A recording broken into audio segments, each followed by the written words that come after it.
Hello class 12th, welcome back to the one shot series again. So बेटा आज हम लोग इस वीडियो में class 12th chapter electric charges and fields को एक ग्लेंस में कंप्लीटली रिवाइज करेंगे। अब देखो बोर्ड्स एग्जाम काफी ज्यादा पास है, तो you have to know what to study and what not to study, कि क्या पढ़ना है और क्या छोड़ना है। तो इस वीडियो में जनरली हम लोग उन्हीं इंपॉर्टेंट न्यूमेरिकल्स, डेरिवेशंस और कॉन्सेप्ट्स को समझेंगे और पढ़ेंगे जो कि बोर्ड्स के पर्सपेक्टिव से काफी ज्यादा इंपॉर्टेंट है। तो बाकी सबको हम लोग एक साइड करेंगे, ठीक है, सेग्रीगेट करना सीखें और उन टॉपिक्स को ही पढ़ें जो कि बोर्ड्स के एग्जाम से काफी ज्यादा इंपॉर्टेंट है।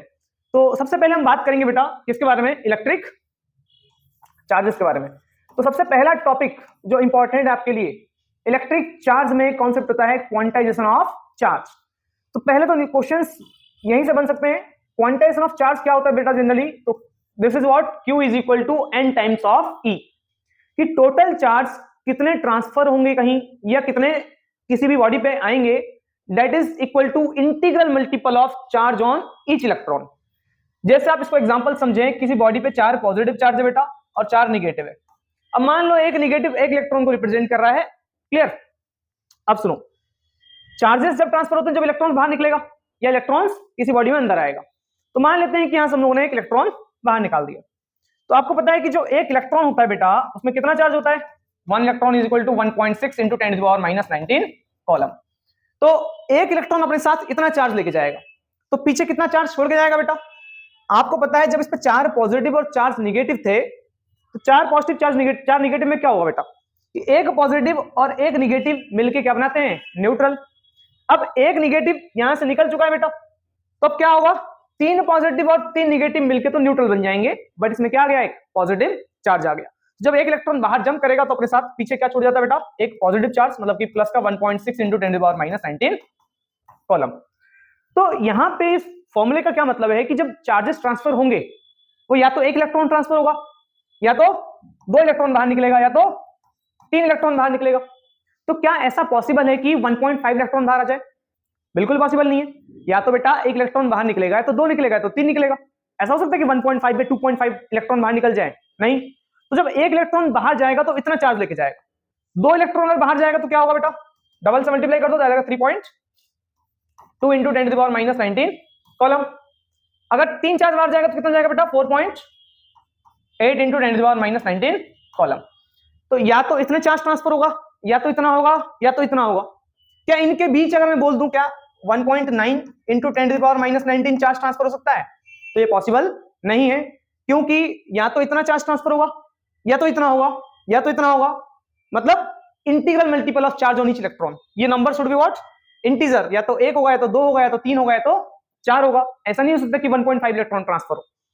सो आई होप आप लोगों को समझ में आया होगा कि जो चार्ज ट्रांसफर होगा या चार्ज किसी बॉडी पे आएगा, that should be integral multiple of charge on each electron. क्योंकि एक इलेक्ट्रॉन ही अपने साथ चार्ज लेके आ रहा है। या तो एक इलेक्ट्रॉन जाएगा, तो 2 इलेक्ट्रॉन जाएगा, या तो 3 इलेक्ट्रॉन जाएगा। या तो अगर किसी बॉडी में चार्ज आना होगा तो 1 इलेक्ट्रॉन आएगा तब अपने साथ चार्ज लेके आएगा, या तो 2 आएंगे, या तो 3 आएंगे। ऐसा पॉसिबल नहीं कि 1.5 में जितना चार्ज है 1.5 इलेक्ट्रॉन में वो ट्रांसफर हो जाए। तो ये कभी भी पॉसिबल नहीं है। तो यहां से बेटा आपका न्यूमेरिकल्स बन सकता है। ऑल्दो हम लोग सारे कॉन्सेप्ट्स, सारे न्यूमेरिकल्स सेपरेट अभी थोड़ी देर बात करेंगे। तो पहला टॉपिक आपका इंपॉर्टेंट ये है, quantization of charge, Q is equal to any. यहां से जो क्वेश्चन होगा वो आ सकता है। इसके बाद बेटा नेक्स्ट हम बात करें, इस टॉपिक के बाद हम आगे बात करें दूसरा इंपॉर्टेंट टॉपिक, दैट इज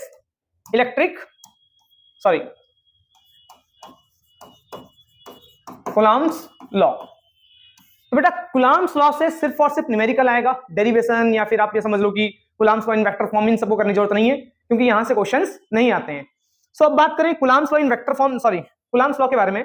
तो कूलम्ब्स लॉ आपसे क्या कहता है कि अगर 2 चार्जेस हैं Q1 और Q2, 2 चार्जेस हैं Q1 एंड Q2 और दोनों ही r डिस्टेंस पे रखे गए हैं, तो ये दोनों चार्जेस क्या करेंगे, एक दूसरे पे फोर्स लगाएंगे। अगर दोनों चार्जेस सेम नेचर के हुए, मतलब या तो दोनों पॉजिटिव हुआ या तो दोनों ही क्या हुआ, निगेटिव हुआ, तो positive positive ripple, negative negative ripple. लेकिन अगर एक पॉजिटिव हो गया एक निगेटिव हो गया तो क्या होगा बेटा, अपोजिट नेचर की वजह से ये दूसरे को क्या करेंगे बेटा, अट्रैक्ट करेंगे। सो ऑल्दो चाहे सेम नेचर के हों या अपोजिट नेचर के हों, ये हमेशा एक दूसरे पे क्या लगाएंगे, फोर्स लगाएंगे। And that force is equal to what, K Q1 Q2 by R square. where k is any constant and depends upon the permittivity of the medium.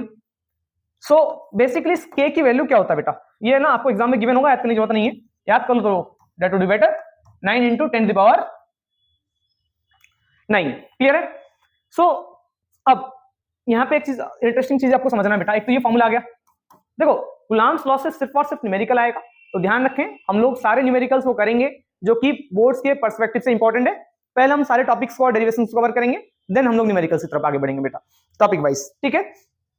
अभी जो k होता है ना, इसको बेटा हम ऐसा लिखते हैं, एक तो ये फॉर्मूला इंपॉर्टेंट है, 1/4 pi epsilon naught into q1 q2 by r square. Clear है? सो ये एप्सिलॉन नॉट जो है बेटा, इसको हम क्या बोलते हैं, इलेक्ट्रिकल, इस एप्सिलॉन नॉट को हम बोलते हैं electrical permittivity, electrical permittivity of free space. जब चार्जेस कहां रखे गए हो बेटा, फ्री स्पेस में रखे गए हो, तब उनके बीच जो फोर्स होगा वो 1/4 pi epsilon naught q1 q2 by r square, और इस एप्सिलॉन नॉट की वैल्यू बेटा आपको एग्जाम में गिवन होगा 8.85 into 10 power 11। क्लियर? सो अब हम आगे बढ़ेंगे। पहला जो आपको फॉर्मूला याद रखना है, F is equal to k q1 q2 by r square. Further यहां पे एक नया कॉन्सेप्ट आता है जहां से एमसीक्यूज में क्वेश्चन बन सकता है, अब उसको समझो, कूलम्ब्स लॉ से, सॉरी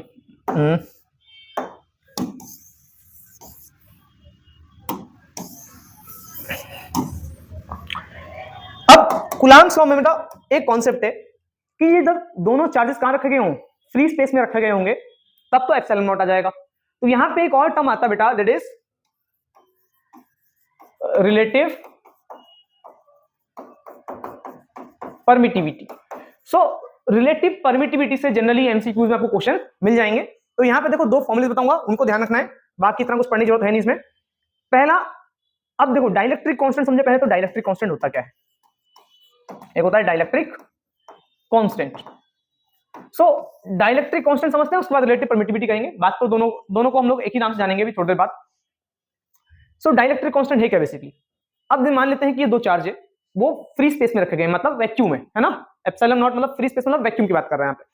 सो दोनों charges q1 q2 r distance से वैक्यूम में रखे गए, तो उनके बीच कुछ फोर्स लगेगा बेटा। अब ये कह रहा है कि अगर दोनों चार्जेस को किसी मीडियम में ले आया जाए, लाइक हम समझो कि दोनों चार्जेस फ्री स्पेस में थे, अब इनको पानी में ले आए, अब बताओ फोर्स में क्या चेंज आया। ठीक है, चार्जेस सेम रहेंगे, डिस्टेंस सेम रहेगा, फोर्स में क्या चेंज आएगा जब हम इनका मीडियम चेंज करेंगे। तो डाइलेक्ट्रिक कांस्टेंट बेसिकली यही कहता है, it is the ratio of force in free space, let's say F0 divided by force in medium. तो डाइलेक्ट्रिक कांस्टेंट है कि दो चार्जेस जब फ्री स्पेस में रखे गए हों, तब फोर्स कितना है, डिवाइडेड बाय उन्हीं दो चार्जेस को अगर किसी मीडियम में रख दिया जाए तो उसमें फोर्स कितना है, इनका रेशियो जो होता है हमारा क्या होता है, डाइलेक्ट्रिक कांस्टेंट। ध्यान रखना बेटा, यहां से एमसीक्यूज आएंगे, हम लोग एमसीक्यूज आपको करवाएंगे अभी थोड़ी देर बाद, तो ध्यान रखना बेटा ये फॉर्मूला, एक ये इंपॉर्टेंट फॉर्मूला है। देखो अभी तक हमने दो इंपॉर्टेंट फॉर्मूला पढ़ा है, तो तीन, एक आपने पढ़ा Q is equal to n e, second आपने पढ़ा Coulomb's law F is equal to K Q1 Q2 by R square, third आप पढ़ रहे हो dielectric constant F is equal to K is equal to F0 by Fe, where F0 is the force between the charges when both the charges are placed at what, vacuum, divided by Fm, it is the force between the same charges held at the same distance in any medium, this is what Fm। so इनका ratio है हमारा dielectric constant. अब ध्यान समझना बेटा, अब ध्यान से समझे इसको, थोड़ा समय क्या करूंगा,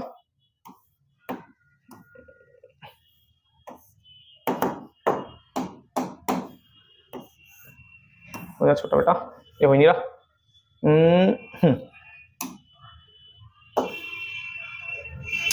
सो बेटा अब ध्यान समझना आगे, K is equal to F0 upon Fm है।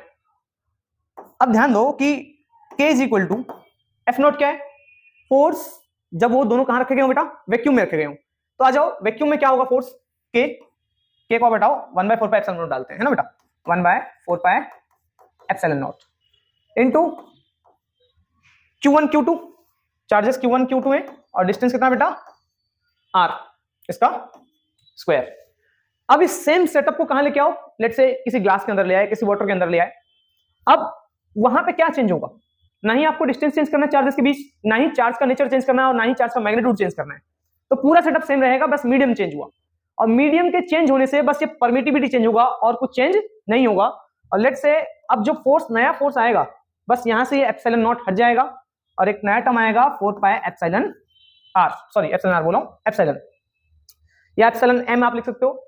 सो where epsilon is the permittivity of the medium, जिस मीडियम में आप उस पूरे सेटअप को लेके आ रहे हो, इनटू Q1 Q2 सेम रहेगा चार्जेस और डिस्टेंस भी क्या रहेगा बेटा, सेम रहेगा।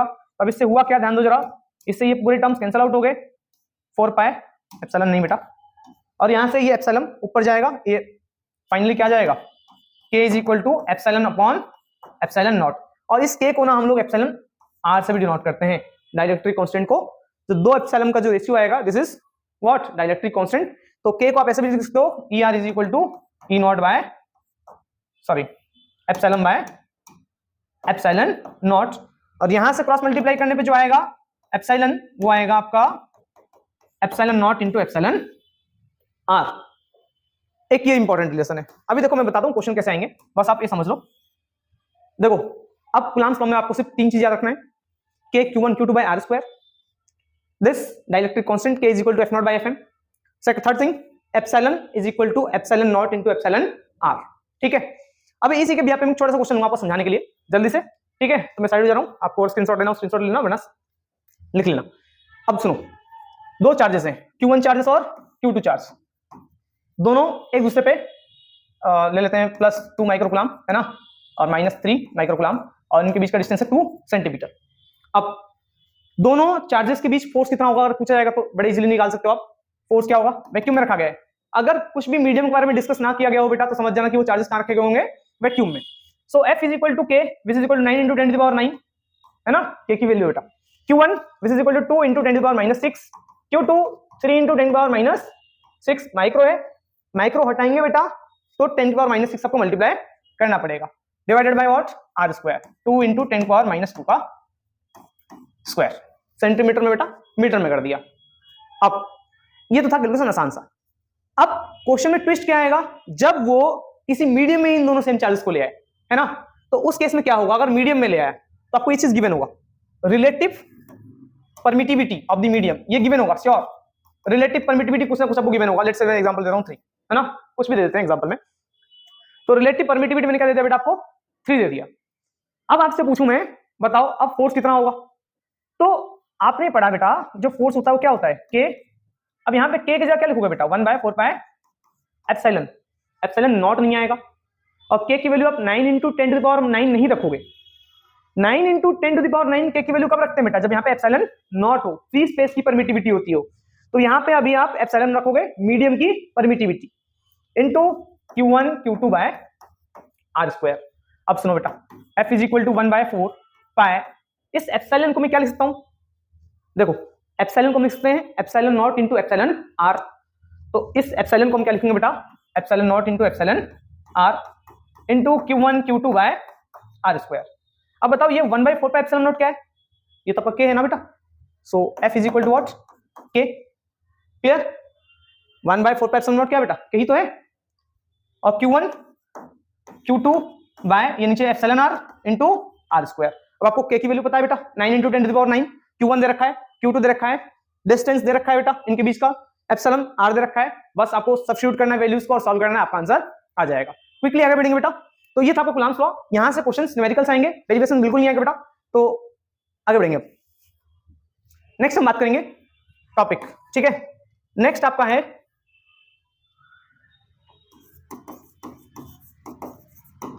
Electric field. तो आपको बेटा ये पता है कि किसी भी चार्ज, कोई भी चार्ज हो, वो अपने आसपास क्या बनाता है, इलेक्ट्रिक फील्ड बनाता है ना, आपने पहले पढ़ा हुआ है। जैसे कि कोई मैग्नेट है, मैग्नेट के आसपास क्या बनता है, एक फील्ड बनता है, where we can feel its magnetic force. तो सिमिलरली एक चार्ज अपने आसपास क्या बनाएगा, एक इलेक्ट्रिक फील्ड बनाएगा, जहां पे हम लोग इसके इलेक्ट्रिक फील्ड को एक्सपीरियंस कर सकेंगे। अब जो पॉजिटिव चार्ज होता है, यहां से तो बेटा आपका इलेक्ट्रिक फील्ड क्या होता है, बाहर निकलता है, ठीक है। एक ग्लेंस में रिवाइज कर रहे हैं हम लोग, ये रिवीजन वीडियो है, आई होप आप लोगों को समझ में आ रहा होगा, ठीक है। तो जनरली यहां से बहुत छोटे मोटे क्वेश्चन पूछे जाएंगे। पॉजिटिव चार्ज से इलेक्ट्रिक फील्ड बाहर निकलता है बेटा, और नेगेटिव चार्ज पे इलेक्ट्रिक फील्ड क्या होता है, इनवर्ट्स, परपेंडिकुलरली इनवर्ट्स, ऐसे अंदर आएगा। सो कोई भी चार्ज होता है बेटा, तो अपने आसपास क्या बनाता है, कोई भी चार्ज अपने आसपास एक इलेक्ट्रिक फील्ड डेवलप करेगा। तो उस इलेक्ट्रिक फील्ड का मैग्नीट्यूड, स्ट्रेंथ क्या होगा, इसको हमें समझना है। सो किसी भी चार्ज की वजह से जो इलेक्ट्रिक फील्ड डेवलप होता है, किसी भी चार्ज की वजह से जो इलेक्ट्रिक फील्ड डेवलप होगा उसको समझो इलेक्ट्रिक फील्ड। यहां से भी सिर्फ न्यूमेरिकल बेटा, कोई डेरिवेशन कुछ इंपॉर्टेंट नहीं है, ध्यान रखना। Electric field due to a charge at any point. यहां से भी सिर्फ न्यूमेरिकल, और वही न्यूमेरिकल्स मैंने 20 क्वेश्चन सिलेक्ट कर रखे हैं, उन 20 क्वेश्चन को आप कर लो, ठीक है, आपका एग्जाम बहुत अच्छा चला जाएगा। तो electric field due to a charge at any point, कोई चार्ज है आपके पास, लेट्स से क्यू चार्ज है। अब ये क्यू चार्ज अपने आसपास क्या बनाएगा, एक इलेक्ट्रिक फील्ड डेवलप करेगा। तो वो इलेक्ट्रिक फील्ड होगा कितना बेटा, तो इस क्यू चार्ज से अगर r डिस्टेंस की दूरी पे हम जाएं, है ना, और वहां पे हम बात करें इलेक्ट्रिक फील्ड की स्ट्रेंथ कितना होगा, so this the strength of this electric field is what, के क्यू बाय आर स्क्वायर। के जो हमने भी पढ़ा, ठीक है, वो डाइलेक्ट्रिक कांस्टेंट नहीं है के, वो है 1/4 pi epsilon naught into Q, charge का मैग्नीट्यूड, डिवाइडेड बाय जिस डिस्टेंस पे आपको इलेक्ट्रिक फील्ड निकालना है उसका स्क्वायर। तो ऑब्वियस आपको दिख रहा है electric field is inversely proportional to the distance. तो डिस्टेंस जैसे जैसे आप आगे जाओगे वैसे वैसे क्या होगा बेटा, आपका इलेक्ट्रिक फील्ड की स्ट्रेंथ डिक्रीज होगा। तो अगर मैं आपको ई और आर का ग्राफ ड्रॉ करने के लिए दे दूं तो आप इजीली ड्रॉ कर सकते हो ई और आर। तो ये कुछ ऐसे जाएगा, जैसे जैसे आप आर बढ़ा रहे हो इलेक्ट्रिक फील्ड डिक्रीज हो रहा है, ठीक है बेटा। तो यहां से सिर्फ और सिर्फ न्यूमेरिकल आएंगे, डेरिवेशंस नहीं आएगा। तो फॉर्मूलेस को ध्यान रखना कि फॉर्मूला है क्या, ये किसी भी चार्ज की वजह से किसी भी पॉइंट पे जो इलेक्ट्रिक फील्ड होगा उसका फॉर्मूला है k Q by are square, ठीक है बेटा। अब हम आगे बढ़ेंगे, नेक्स्ट बात करेंगे किस बारे में, इलेक्ट्रिक डाइपोल के बारे में। इलेक्ट्रिक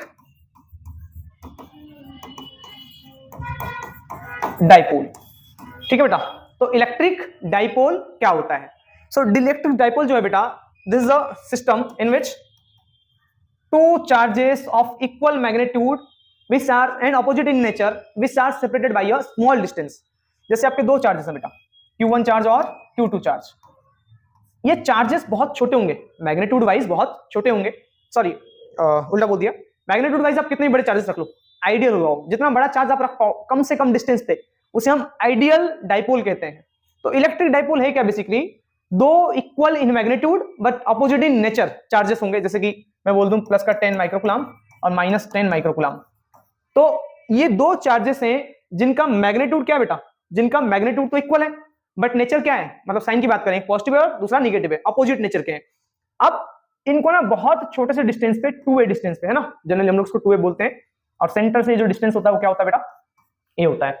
बहुत छोटे से डिस्टेंस जब सेपरेट होंगे इस सेटअप को हम क्या बोलेंगे बेटा, डाइपोल कहेंगे। डाइपोल क्या होता है, when two equal and opposite charges, है ना, equal in magnitude but opposite in nature are separated by a small distance, then this setup is known as what, ideal electric dipole. अब जो electric dipole होगा बेटा, ध्यान रखना, ये जो इलेक्ट्रिक डाइपोल होगा उस डाइपोल की एक स्ट्रेंथ होगी, ताकत होगी, है ना। इस डाइपोल की स्ट्रेंथ को मेजर करने के लिए हम एक और टर्म पढ़ते हैं। ये डाइपोल है, इस डाइपोल की जो स्ट्रेंथ होगा, ताकत होगा, उस स्ट्रेंथ को मेजर करेगा dipole moment which is 2aq। तो P is what, basically P is what, this is dipole moment. Dipole के स्ट्रेंथ को मेजर करने के लिए हम क्या पढ़ते हैं बेटा, dipole moment which is equal to 2a into q। अब इस फॉर्मूले को समझो बेटा, 2a क्या है, 2a दोनों चार्जेस के बीच का डिस्टेंस आपको दिख रहा है, ये जो 2a है वो क्या है, बेसिकली दोनों चार्जेस के बीच का distance. So 2a into q, q is what, charge of dipole, है ना, इधर चार्ज ऑफ द डाइपोल, या तो पॉजिटिव रख लो या तो नेगेटिव रख लो। देखो आपको इस चैप्टर में जो चार्जेस रखने हैं वो हमेशा क्या रखने बेटा, विद मैग्नीट्यूड रखना है, साइन के साथ नहीं रखना। तो या तो आप यहाँ पे 10 या तो यहाँ पे 10, दोनों तो 10 10 है ना, किसी को भी उठा के यहाँ रख दो, ठीक है। तो डाइपोल मोमेंट का जो स्ट्रेंथ होगा, this is what, charge on either charge multiplied by distance between the charges. So dipole moment हमें क्या बताएगा, डाइपोल की स्ट्रेंथ को मेजर करेगा। अब ये डाइपोल मोमेंट काफी इंपॉर्टेंट है, मतलब आपसे बोला जाए इलेक्ट्रिक डाइपोल काफी ज्यादा इंपॉर्टेंट है एग्जाम पॉइंट ऑफ व्यू से। यहां से हम कॉन्सेप्चुअल क्वेश्चंस भी पूछे जा सकते हैं, यहां से हमसे डेरिवेशन भी पूछा जा सकता है, और यहां से हमें न्यूमेरिकली पूछा जा सकता है। तो डाइपोल काफी इंपॉर्टेंट टॉपिक होगा बेटा, ठीक है। तो अच्छे समझ के चलना, डाइपोल क्या है समझ में आया। ऑल्दो डाइपोल वगैरह क्या है तो पूछेगा नहीं आपसे एग्जाम में, है ना, क्वेश्चन जो पूछेगा हम लोग अभी करवाएंगे। डाइपोल मोमेंट इंपॉर्टेंट है, P is equal to 2aq, charge into distance between the charges. अब इसकी यूनिट की बात कर ले बेटा, डिस्टेंस 2a, डिस्टेंस तो है मीटर और charge coulomb. So coulomb metre is the SI unit of what, electric dipole. Dipole की जो एसआई यूनिट होगी बेटा वो क्या होगा बेटा, कूलम मीटर। क्लियर? फर्दर ये जो P है बेटा, this is a vector quantity. Dipole moment क्या है बेटा, डाइपोल मोमेंट, मैं थोड़ा साइड करूं इसको। अब बात करें जो डाइपोल मोमेंट होता है, डाइपोल मोमेंट, जैसे हम लोग P से नोट कर रहे हैं बेटा, this is a vector quantity. ये क्या है बेटा, एक वेक्टर क्वांटिटी है।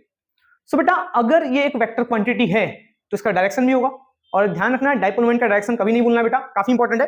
सो डाइपोल मोमेंट का जो डायरेक्शन होगा, this is from negative charge to the positive charge. जैसे कि आपके पास एक प्लस क्यू है और एक माइनस क्यू है ना।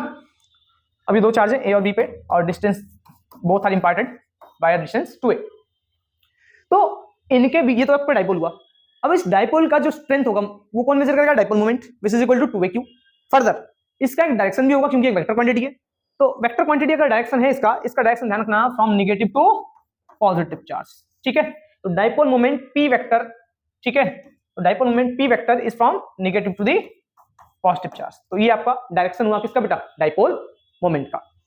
अब सुनो बेटा, इसके बाद आपका पहला टॉपिक स्टार्ट होता है जहां से बोर्ड्स में डेरिवेशन पूछे जा सकते हैं। तो ये पहला डेरिवेशन हम लोग स्टार्ट करेंगे जो बोर्ड्स के पर्सपेक्टिव से काफी ज्यादा इंपॉर्टेंट है, और वो डाइपोल पे ही बेस्ड है। इलेक्ट्रिक फील्ड या strength of electric field due to a dipole on its axis और ऑन इट्स इक्वेटोरियल। हम आगे बढ़ेंगे बेटा, आई होप आप लोगों के समझ में आया होगा। नेक्स्ट हम बात करें किसके बारे में बेटा, strength of electric field due to a dipole, है ना, ऑन इट्स एक्सिस, है ना। सो आप बोल सकते हो एक्सियल।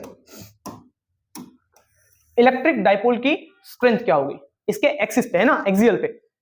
तो पहला इंपॉर्टेंट डेरिवेशन यहां से स्टार्ट होता है। सो बेटा बात करें डाइपोल, आपको पता है, अब यहां से थोड़ा सा लिखना शुरू कर देना बेटा, है ना, मतलब इंपॉर्टेंट था पहले भी, बट जो डेरिवेशन काफी ज्यादा इंपॉर्टेंट है वो बेसिकली 4 डेरिवेशन है। पहला ये इलेक्ट्रिक डाइपोल के एक्सिस और इक्वेटोरियल पे इलेक्ट्रिक फील्ड की स्ट्रेंथ। दूसरा आप सीधे जाओगे गॉस थ्योरम, गॉस थ्योरम और उसका एप्लीकेशन।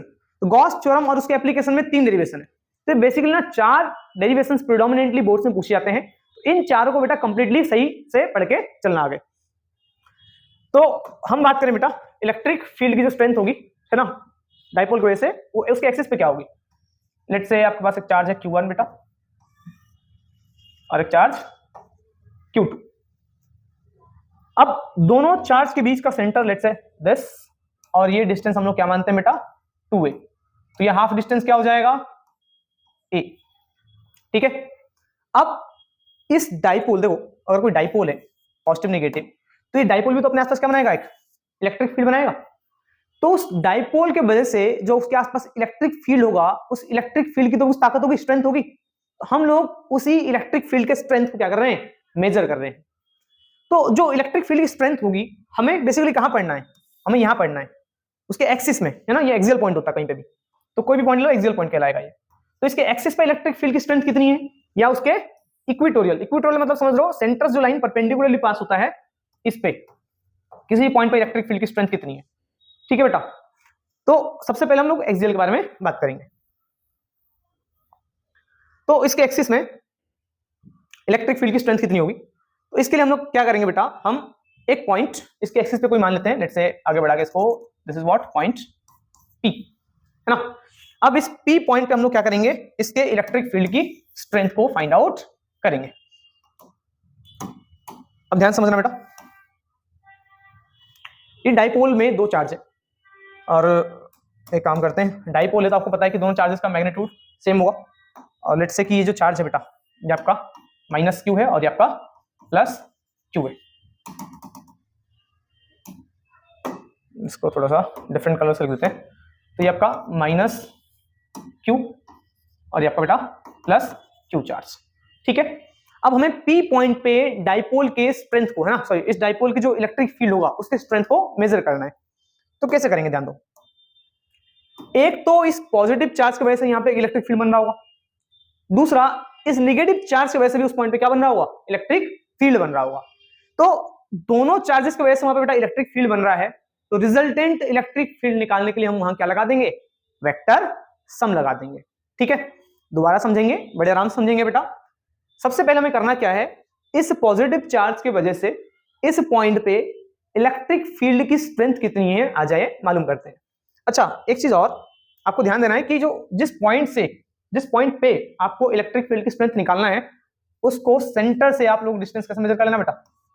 मान लेंगे वो r डिस्टेंस की दूरी पे रखा गया है। अब बात करें, देखो इलेक्ट्रिक फील्ड थोड़ा सा जल्दी जल्दी करेंगे बेटा। तो electric field at P due to minus Q, है ना, बड़ा प्रिसाइजली और शॉर्ट में लिखूंगा बेटा, ध्यान रखना। तो इलेक्ट्रिक फील्ड जो होगा वो पी पॉइंट पे इस माइनस क्यू की वजह से कितना होगा, तो आपने पढ़ रखा है, लेट्स से इसकी वजह से इलेक्ट्रिक फील्ड बना E1। इलेक्ट्रिक फील्ड क्या होता है बेटा, इलेक्ट्रिक फील्ड किसी भी चार्ज की वजह से किसी पॉइंट पे क्या होगा, के क्यू1 क्यू2 बाय सॉरी के क्यू बाय आर स्क्वायर। तो के चार्ज क्या बेटा इसका, प्लस का क्यू, ये इस प्लस क्यू के सॉरी ये हम निकाल रहे हैं किसके लिए बेटा, सबसे पहले हम प्लस क्यू की वजह से निकाल रहे हैं ना बेटा, प्लस क्यू की वजह से इस पॉइंट पे इलेक्ट्रिक फील्ड कितना है। तो E1 कितना हो जाएगा, के क्यू बाय डिस्टेंस का स्क्वायर। अब ये बताओ बेटा, इस प्लस क्यू से ये पी पॉइंट कितने डिस्टेंस पर रखा गया होगा, देखो ये पूरा आर डिस्टेंस है और ये कितना है, ए है। तो ये देखो, ये आर में से ये ए वाला घटा दूं तो ये तो बचेगा, चेक करो बेटा, ये पूरा आर है और इतना सा ए है। तो आर में से अगर ए डिस्टेंस को माइनस कर दो, इस पूरे में से इतना सा अगर माइनस कर दिया जाए, यही तो बचेगा। तो आर में से ए को माइनस करेंगे तो this distance what, R minus A, तो जाएगा बेटा आर माइनस ए का होल स्क्वायर। क्लियर है। अब जो ये इलेक्ट्रिक फील्ड होगा उसका डायरेक्शन क्या होगा, ध्यान देना, उसका डायरेक्शन क्या होगा बेटा, ये पी पॉइंट है, ये प्लस क्यू से पॉजिटिव से मैंने आपको क्या समझाया थोड़ी देर पहले, पॉजिटिव से इलेक्ट्रिक फील्ड बाहर निकलेगा या अंदर आएगा, तो पॉजिटिव से इलेक्ट्रिक फील्ड लाइंस क्या होंगे बेटा, बाहर निकलेंगे पॉजिटिव चार्जेस से। तो इसके वजह से जो इलेक्ट्रिक फील्ड होगा पॉजिटिव चार्ज से वो बाहर निकल रहा होगा, तो इसके वजह से जो इलेक्ट्रिक फील्ड बनेगा वो किधर होगा बेटा, दूर की तरफ होगा, let's say E1 point. Clear है। सेकेंड थिंग, अब आगे बात करें तो हम बोल सकते हैं क्या, यहाँ पे किधर किधर होगा बेटा, है ना, away from what, plus Q से दूर की तरफ, है ना। लेट्स से कोई पॉइंट हम मान लो एक्स वाई, आप चाहो तो लिख देना, उधर एक्स लिख देना, अवे फ्रॉम पॉइंट एक्स या away from point P, whatever. Further हम बात करें electric field at P due to बेटा क्या, माइनस क्यू चार्ज। अब इस निगेटिव चार्ज की वजह से भी क्या बन रहा होगा बेटा, यहाँ पे एक इलेक्ट्रिक फील्ड डेवलप होगा। तो निगेटिव चार्जेस की वजह से जो इलेक्ट्रिक फील्ड डेवलप होगा उसका डायरेक्शन क्या होगा, देखो निगेटिव चार्ज है, निगेटिव चार्ज में से इलेक्ट्रिक फील्ड कितना बनेगा बेटा, पीछे की तरफ तो बनेगा, चेक करो, निगेटिव पे इलेक्ट्रिक फील्ड अंदर की तरफ आता है ना, माइनस क्यू पे क्या होगा बेटा, इलेक्ट्रिक फील्ड अंदर की तरफ आएगा, पॉजिटिव से बाहर निकलता है। तो जो निगेटिव चार्ज है उस पे इलेक्ट्रिक फील्ड अंदर की तरफ आएगा, तो यहाँ पे जो इलेक्ट्रिक फील्ड होगा लेट्स से E2 वो कितना होगा बेटा, के क्यू, चार्ज को तो विद मैग्नीट्यूड ही रखना है, साइन नहीं रखना है बेटा, प्लस का क्यू रखना है, बाय डिस्टेंस क्या है बेटा, देखो इस क्यू का उस पॉइंट से डिस्टेंस क्या है, देखो जरा, ये आर है बेटा और ये बचा हुआ डिस्टेंस कितना है, तो ये 2 था ना, ये ए है तो ये भी कितना होगा बेटा, ए होगा। तो ए ये हुआ और ये आर हुआ, तो डिस्टेंस कितना हो गया, पूरा डिस्टेंस हो गया R plus A. Clear. So this distance what, R plus A to the whole square. तो लेट्स से इसे क्वेश्चन नंबर मानते हैं सेकंड, इसे मानते हैं फर्स्ट। अब इस इलेक्ट्रिक फील्ड का डायरेक्शन क्या होगा, टुवर्ड्स माइनस क्यू, है ना। तो this is what, towards minus Q. आगे बेटा समझ यहां तक, आई होप यहां तो बड़े आराम से क्लियर होगा। इसके बाद हम आगे बात करेंगे, है ना, फर्दर। तो इसके बाद करना क्या हमको, इलेक्ट्रिक फील्ड हमने दोनों चार्ज की वजह से वहां पर निकाल लिया। अब जो रिजल्टेंट इलेक्ट्रिक फील्ड होगा, therefore E net electric field होगा कितना होगा? तो देखो बेटा दोनों इलेक्ट्रिक फील्ड है, एक आगे E1 जा रहा है, पीछे क्या आ रहा है बेटा आपका E2 आ रहा है, और दोनों का डायरेक्शन अपोजिट है। तो यहां पे हम लगाएंगे वेक्टर सम, एक भाई इलेक्ट्रिक फील्ड आगे जा रहा है तो दूसरा पीछे जा रहा है, अपोजिट डायरेक्शन में होगा तो क्या होगा बेटा वेक्टर सम में सब्ट्रैक्ट होगा। तो देखो स्ट्रॉन्ग इलेक्ट्रिक फील्ड कौन सा है? ये पॉजिटिव चार्ज इस P पॉइंट के पास है, तो जो चार्ज पास हुआ इलेक्ट्रिक फील्ड क्या कहता है बेटा KQ/R²।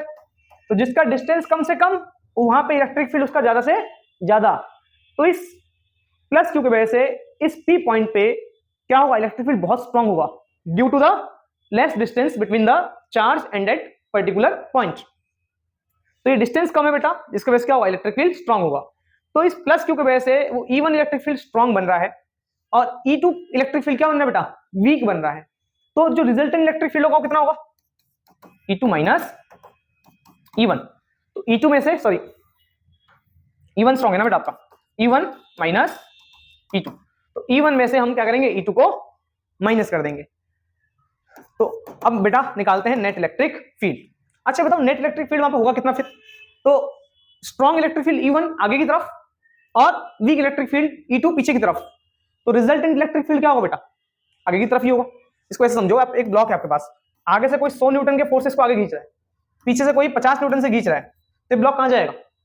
एक फोर्स आगे भी है एक फोर्स पीछे भी है, लेकिन ये ब्लॉक उधर की तरफ जाएगा जिधर की तरफ स्ट्रॉन्ग फोर्स हो।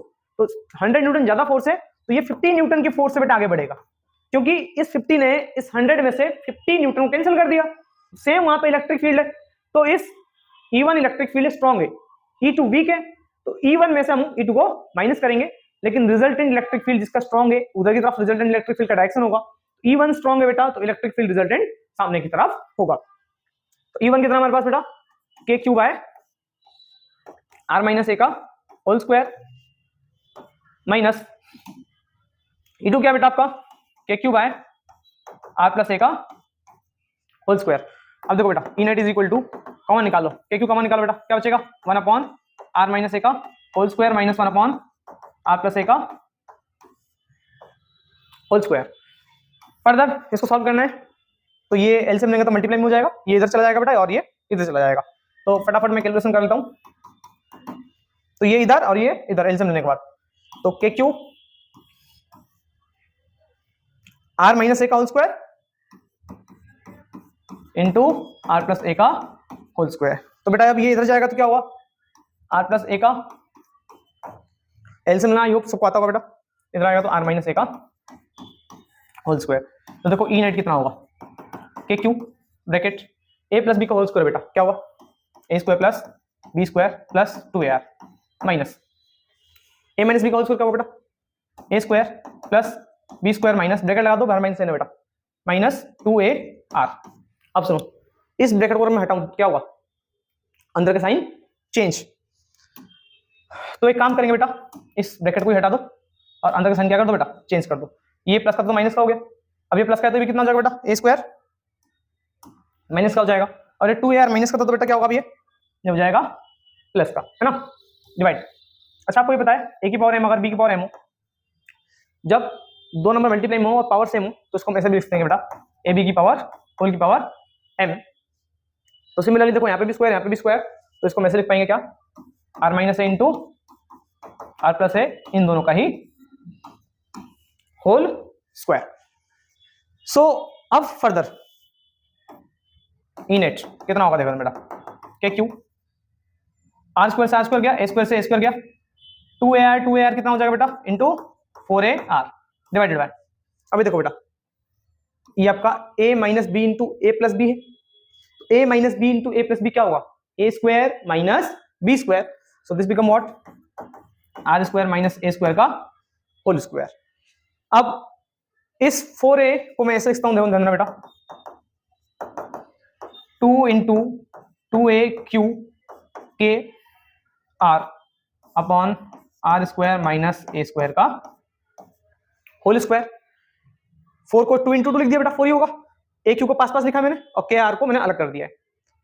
अब बेटा यहां से देखो आगे बढ़ा जाए अगर तो क्या होगा ध्यान देना, अगर मैं थोड़ा सा और आगे इसको यहां साइड में सॉल्व करूं so this E net become what E net is equal to, ध्यान दो बेटा ये 2AQ क्या है, 2AQ, तो हमने अभी पीछे पढ़ा 2AQ इज व्हाट, क्या लिखा है ये 2AQ क्या बेटा, P डाइपोल मोमेंट। तो इस 2AQ को हम क्या लिख सकते हैं बेटा, P लिख सकते हैं, तो ये हो जाएगा 2KPR upon R square minus A square का whole square. So this is your formula. Net electric field axial पे कितना होगा उसके लिए आपका फॉर्मूला है 2KPR by R square minus A square का होल स्क्वायर। ठीक है बेटा, एक तो ये फॉर्मूला हुआ। एक और स्पेशल केस है बेटा इसमें, वो स्पेशल केस क्या है, if when R is far greater than A। अब देखो डाइपोल मैंने आपको क्या समझाया, डाइपोल होते हैं बहुत छोटे चार्ज, है ना, तो ये A तो ये होगा ना, A तो आधा इतना सा हुआ, और आपको बहुत दूर कहीं इलेक्ट्रिक फील्ड निकालना है, तो देखो ये R आपका इतना बड़ा हो गया, तो जब R काफी ज्यादा बड़ा हो विद रिस्पेक्ट टू A, तो A तो काफी छोटा नंबर है ना बेटा, और छोटे नंबर का स्क्वायर क्या होता है, जैसे कि 0.1 है, 0.1 आपको पता है बहुत छोटा नंबर है, लेकिन इसका स्क्वायर कर दूंगा तो क्या आएगा, ये और छोटा नंबर आ जाएगा। तो बहुत माइन्यूट नंबर जो होता है उसका स्क्वायर तो और छोटा हुआ, तो वहां पे हम क्या करेंगे, A छोटा नंबर है, A स्क्वायर तो और छोटा हो जाएगा लमसम 0 के आसपास, तो इसको A स्क्वायर को हम 0 कंसीडर कर लेंगे, और फाइनली आपका जो ई नेट आएगा वो कितना आएगा, 2KPR अपॉन, देखो ये 0 हो गया, R स्क्वायर का स्क्वायर कितना हो जाएगा, R की पावर 4। सो फाइनली मैं आगे लिख देता हूँ बेटा, लास्ट जो आपका आया इलेक्ट्रिक फील्ड वो आया 2KPR अपॉन R की पावर 4, और यहां से R से ये 3 टाइम्स कैंसिल आउट हो जाएगा, तो नेट इलेक्ट्रिक फील्ड कितना आएगा बेटा, 2KP बाय R3। तो ये काफी ज्यादा इंपॉर्टेंट रिलेशन होगा। ठीक है, तो ये था आपका एक्सियल पे इलेक्ट्रिक फील्ड। अब इसका हम बात करेंगे इसके बारे में बेटा, इक्वेटोरियल इलेक्ट्रिक फील्ड, एक बार आप लोग फटाफट इसको स्क्रीनशॉट ले लें या फिर नोट कर लें। ठीक है, सो बेटा अब हम लोग नेक्स्ट देखते हैं क्या, electric field on the equatorial line of an electric dipole. So किसी भी डाइपोल के इक्वेटोरियल पे हमें क्या निकालना है, इलेक्ट्रिक फील्ड निकालना है। तो किसी भी डाइपोल के इक्वेटोरियल लाइन, मतलब आप समझ लो कि ये एक डाइपोल है, ठीक है, दो चार्जेस है बेटा इस पे, लेट्स से यहाँ पे जो चार्ज हमारा है Q1 और यहाँ पे जो चार्ज बेटा हमारे पास क्या है Q2। अब इसके इक्वेटोरियल का मतलब समझो मिड पॉइंट से एक लाइन पास करो, ये एकदम मिड पॉइंट से, ठीक है, अब ये समझ लो ये आपका क्या है, इसका मिड पॉइंट। तो बेटा ये जो मिड पॉइंट है इस इक्वेटोरियल लाइन पे, यहाँ पे ऊपर नीचे कहीं पे भी इक्वेटोरियल पे आपको क्या निकालना है, इलेक्ट्रिक फील्ड निकालना है। तो उस इलेक्ट्रिक फील्ड को हम कैसे निकालेंगे, लेट्स से एक पॉइंट है यहाँ पे P पॉइंट, इस P पॉइंट पर क्या निकालना है, electric field due to this dipole.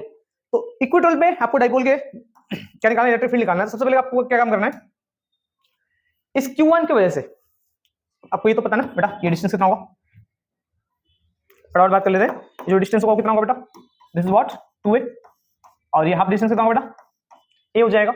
और सेंटर से, जैसे ये पॉइंट जो है हमारा वो क्या है, सेंटर है डाइपोल का, सेंटर से जो मेजरमेंट होता है, जिस पॉइंट पे आपको इलेक्ट्रिक फील्ड निकालना होता है, सेंटर से उस डिस्टेंस को हम क्या मानते हैं बेटा, r मानते हैं। तो वो डिस्टेंस कितना बेटा, r है।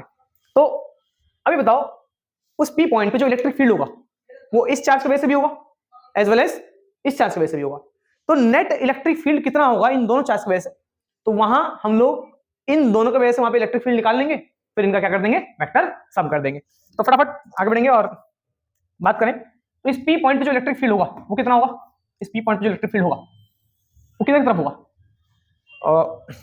डाइपोल है बेटा, तो फटाफट बात करें, ये प्लस Q है, ये Q1 Q2 गलती से लिख दिया मैंने, फटाफट इसको हटाते हैं, और ये आपका प्लस Q है ना, तो बेटा ये आपका प्लस Q है और ये आपका क्या बेटा माइनस Q है। तो एक पॉजिटिव चार्ज है एक नेगेटिव चार्ज है, उनके बीच का डिस्टेंस 2 है। तो इस P पॉइंट पे जो इलेक्ट्रिक फील्ड होगा कितना होगा, इस प्लस Q की वजह से। तो देखो बेटा ये पॉजिटिव चार्ज है तो इलेक्ट्रिक फील्ड बाहर जाएगा अंदर आएगा, तो अगर पॉजिटिव चार्ज है तो यहाँ से इलेक्ट्रिक फील्ड बाहर निकलेगा, तो इसके वजह से जो इलेक्ट्रिक फील्ड होगा इस P पॉइंट पे वो किधर की तरफ होगा बेटा, इस अब बोलो इधर की तरफ होगा, है ना।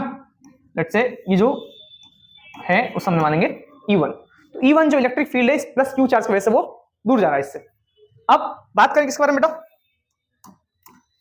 इस माइनस Q की वजह से इस P पॉइंट पे क्या इलेक्ट्रिक फील्ड होगा, तो निगेटिव चार्ज की वजह से इलेक्ट्रिक फील्ड अंदर आता है, तो जो इस निगेटिव चार्ज की वजह से इलेक्ट्रिक फील्ड होगा कितना होगा, टुवर्ड्स दी चार्ज होगा, है ना, टुवर्ड्स दी निगेटिव चार्ज, तो अंदर की तरफ होगा। तो लेट्स से ये जो आपका लाइन है ये आपका क्या बेटा, this is what E2, electric field due to minus Q at point P. अब ध्यान समझना, अब हम मान लेंगे ये जो एंगल है, ये एंगल क्या है बेटा, थीटा। कंसीडर कर लेते हैं ये एंगल क्या है, थीटा है। तो ये एंगल भी कितना होगा, थीटा होगा, क्योंकि ये लाइन परपेंडिकुलर है ना यहाँ पे, इक्वेटोरियल। तो ये दोनों आपस में क्या होंगे, इक्वल होंगे, क्योंकि ये एक आइसोसेलेस ट्रायंगल फॉर्म करेगा। अब बताओ बेटा, रिजल्टेंट इलेक्ट्रिक फील्ड क्या होना चाहिए। एक इलेक्ट्रिक फील्ड ऊपर है और इलेक्ट्रिक फील्ड इधर है, तो आपको पता है कि जो दो वेक्टर सम करेंगे, रिजल्टेंट इलेक्ट्रिक फील्ड कहीं इनके बीच में से पास होगा। तो मैं एक काम कर रहा हूँ, जो रिजल्टेंट इलेक्ट्रिक फील्ड होगा, यहां से मैं एक लाइन सीधा ड्रॉ कर रहा हूँ, बेस के पैरेलल एकदम, ठीक है। बेस के हमने पैरेलल एक लाइन ड्रॉ कर दिया यहां से, बस। अभी बताओ कि अगर ये एंगल थीटा है, ये एंगल थीटा है, तो ये एंगल भी क्या होगा बेटा, थीटा होगा।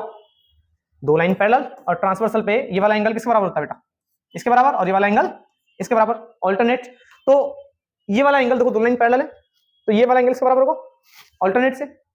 सिमिलरली ये दो लाइन तो पैरेलल है, ये दो लाइन, ये वाला एंगल इसके बराबर होगा किससे बेटा, कॉरेस्पॉन्डिंग एंगल से। दो लाइन पैरेलल ट्रांसवर्सल हो तो ये वाला एंगल इसके बराबर होता है बेटा, कॉरेस्पॉन्डिंग बोलते हैं इसको। तो दो लाइन पैरेलल ट्रांसवर्सल, तो ये वाला एंगल इसके बराबर होगा, ठीक है बेटा।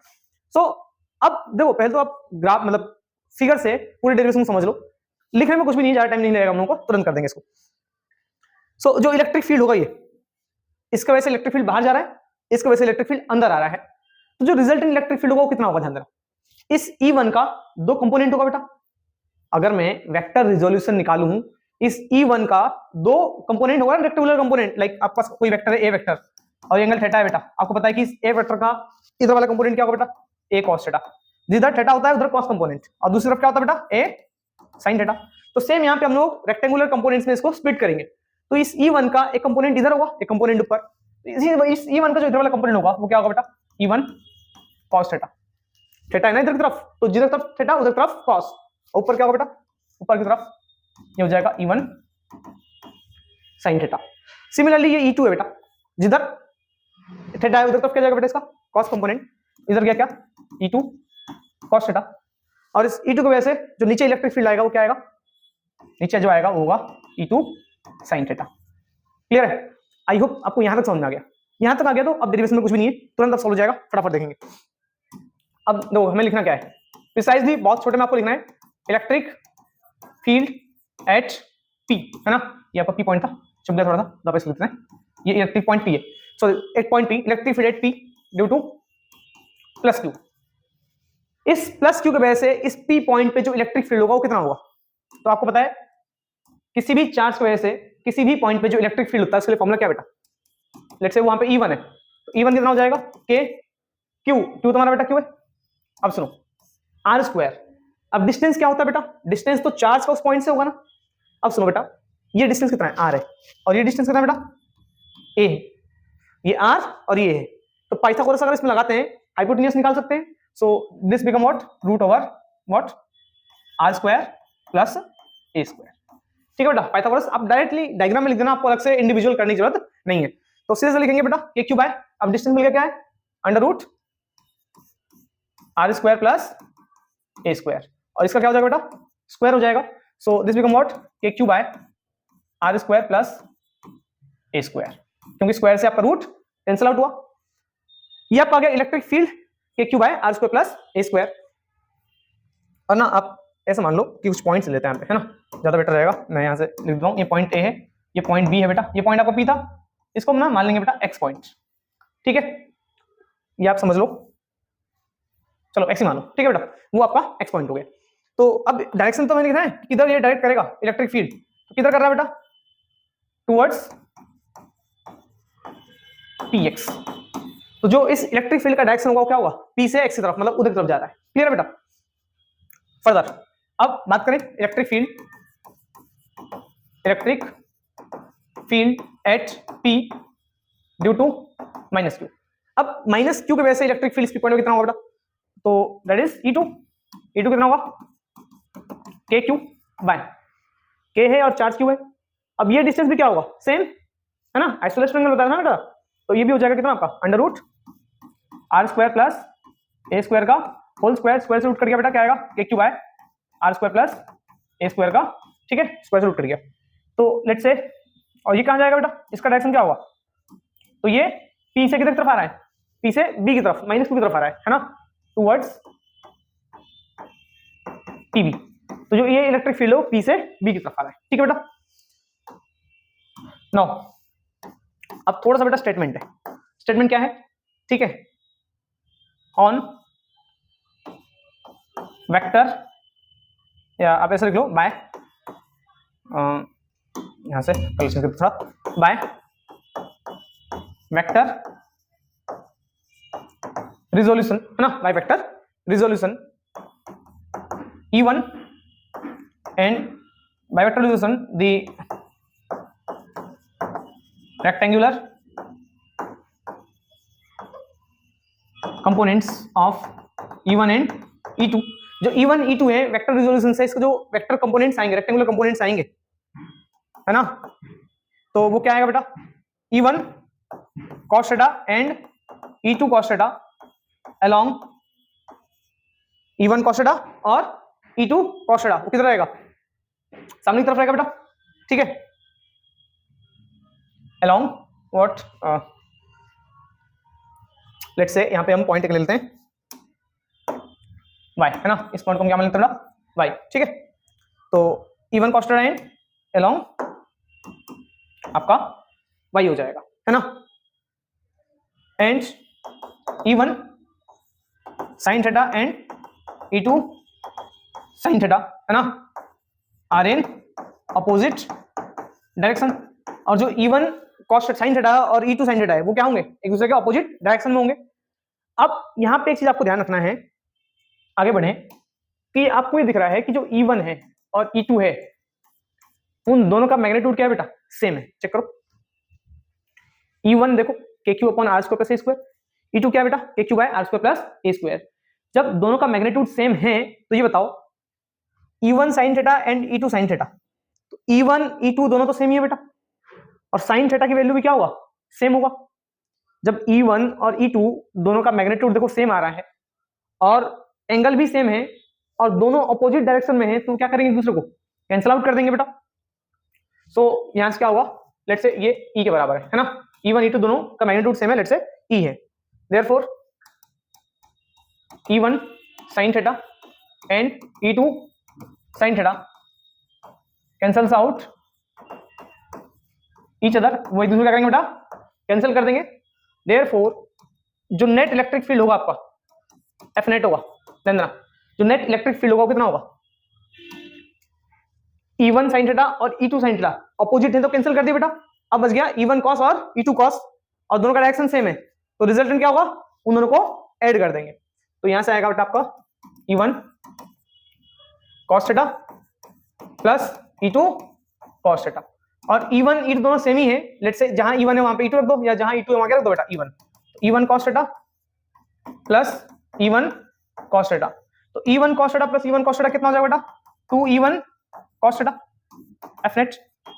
अब सुनो बेटा, 2 इंटू E1 कितना है, E1 आपका कितना बेटा, KQ by R square plus A square, तो यहां रख सकते हैं बेटा हम क्या, 2 into KQ by R square plus A square into, अब ध्यान दो बेटा इस cos थीटा को मुझे हटाना है, तो cos थीटा क्या होता है, cos थीटा होता है बेटा बेस बाय हाइपोटेनियस।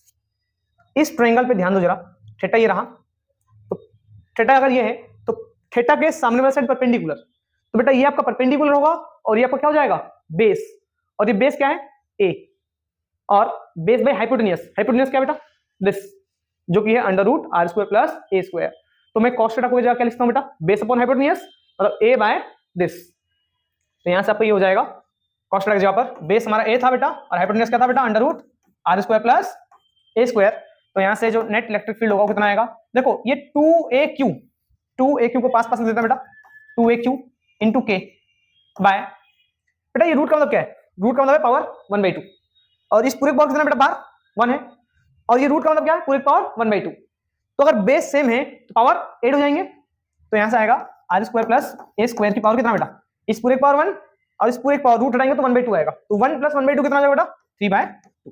अब सुनो, जब आपका एफ नेट होगा, सॉरी एफ नेट बोल रहा हूँ, ई नेट, है ना, नेट इलेक्ट्रिक फील्ड निकाल लेना हम लोग, गलती से एफ दिया बेटा, तो जो नेट इलेक्ट्रिक फील्ड होगा वो कितना होगा, ई नेट, जो नेट इलेक्ट्रिक फील्ड आपका होगा वो कितना होगा बेटा, वो होगा आपका 2AQ, क्या है दिस, 2AQ इज व्हाट, ये जो 2a क्यू आपका क्या है बेटा, डाइपोल मोमेंट p, तो ये जाएगा k p by this what r square plus a square की पावर 3 बाय, क्लियर बेटा।